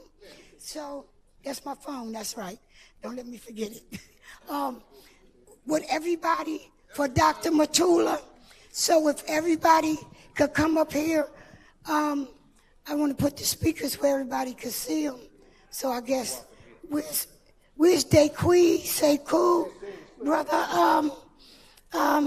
Here they all over here. We need to take this quick picture while I get them together, make your announcement. Our family in Cobra, the National Coalition of Blacks for Reparations, has a health commission, and we declared on his birthday last year the Dr. Mutulu Shakur Community Health Day. What we want to do is have 100 organizations come behind that this year. Next year, times 10, which will be 1,000, and each year thereafter 10 times till we get to 1 million. So we have flyers for you to study this declaration and support this brother, because he needs to be supported and acknowledged for the work that he did. Sante Sana.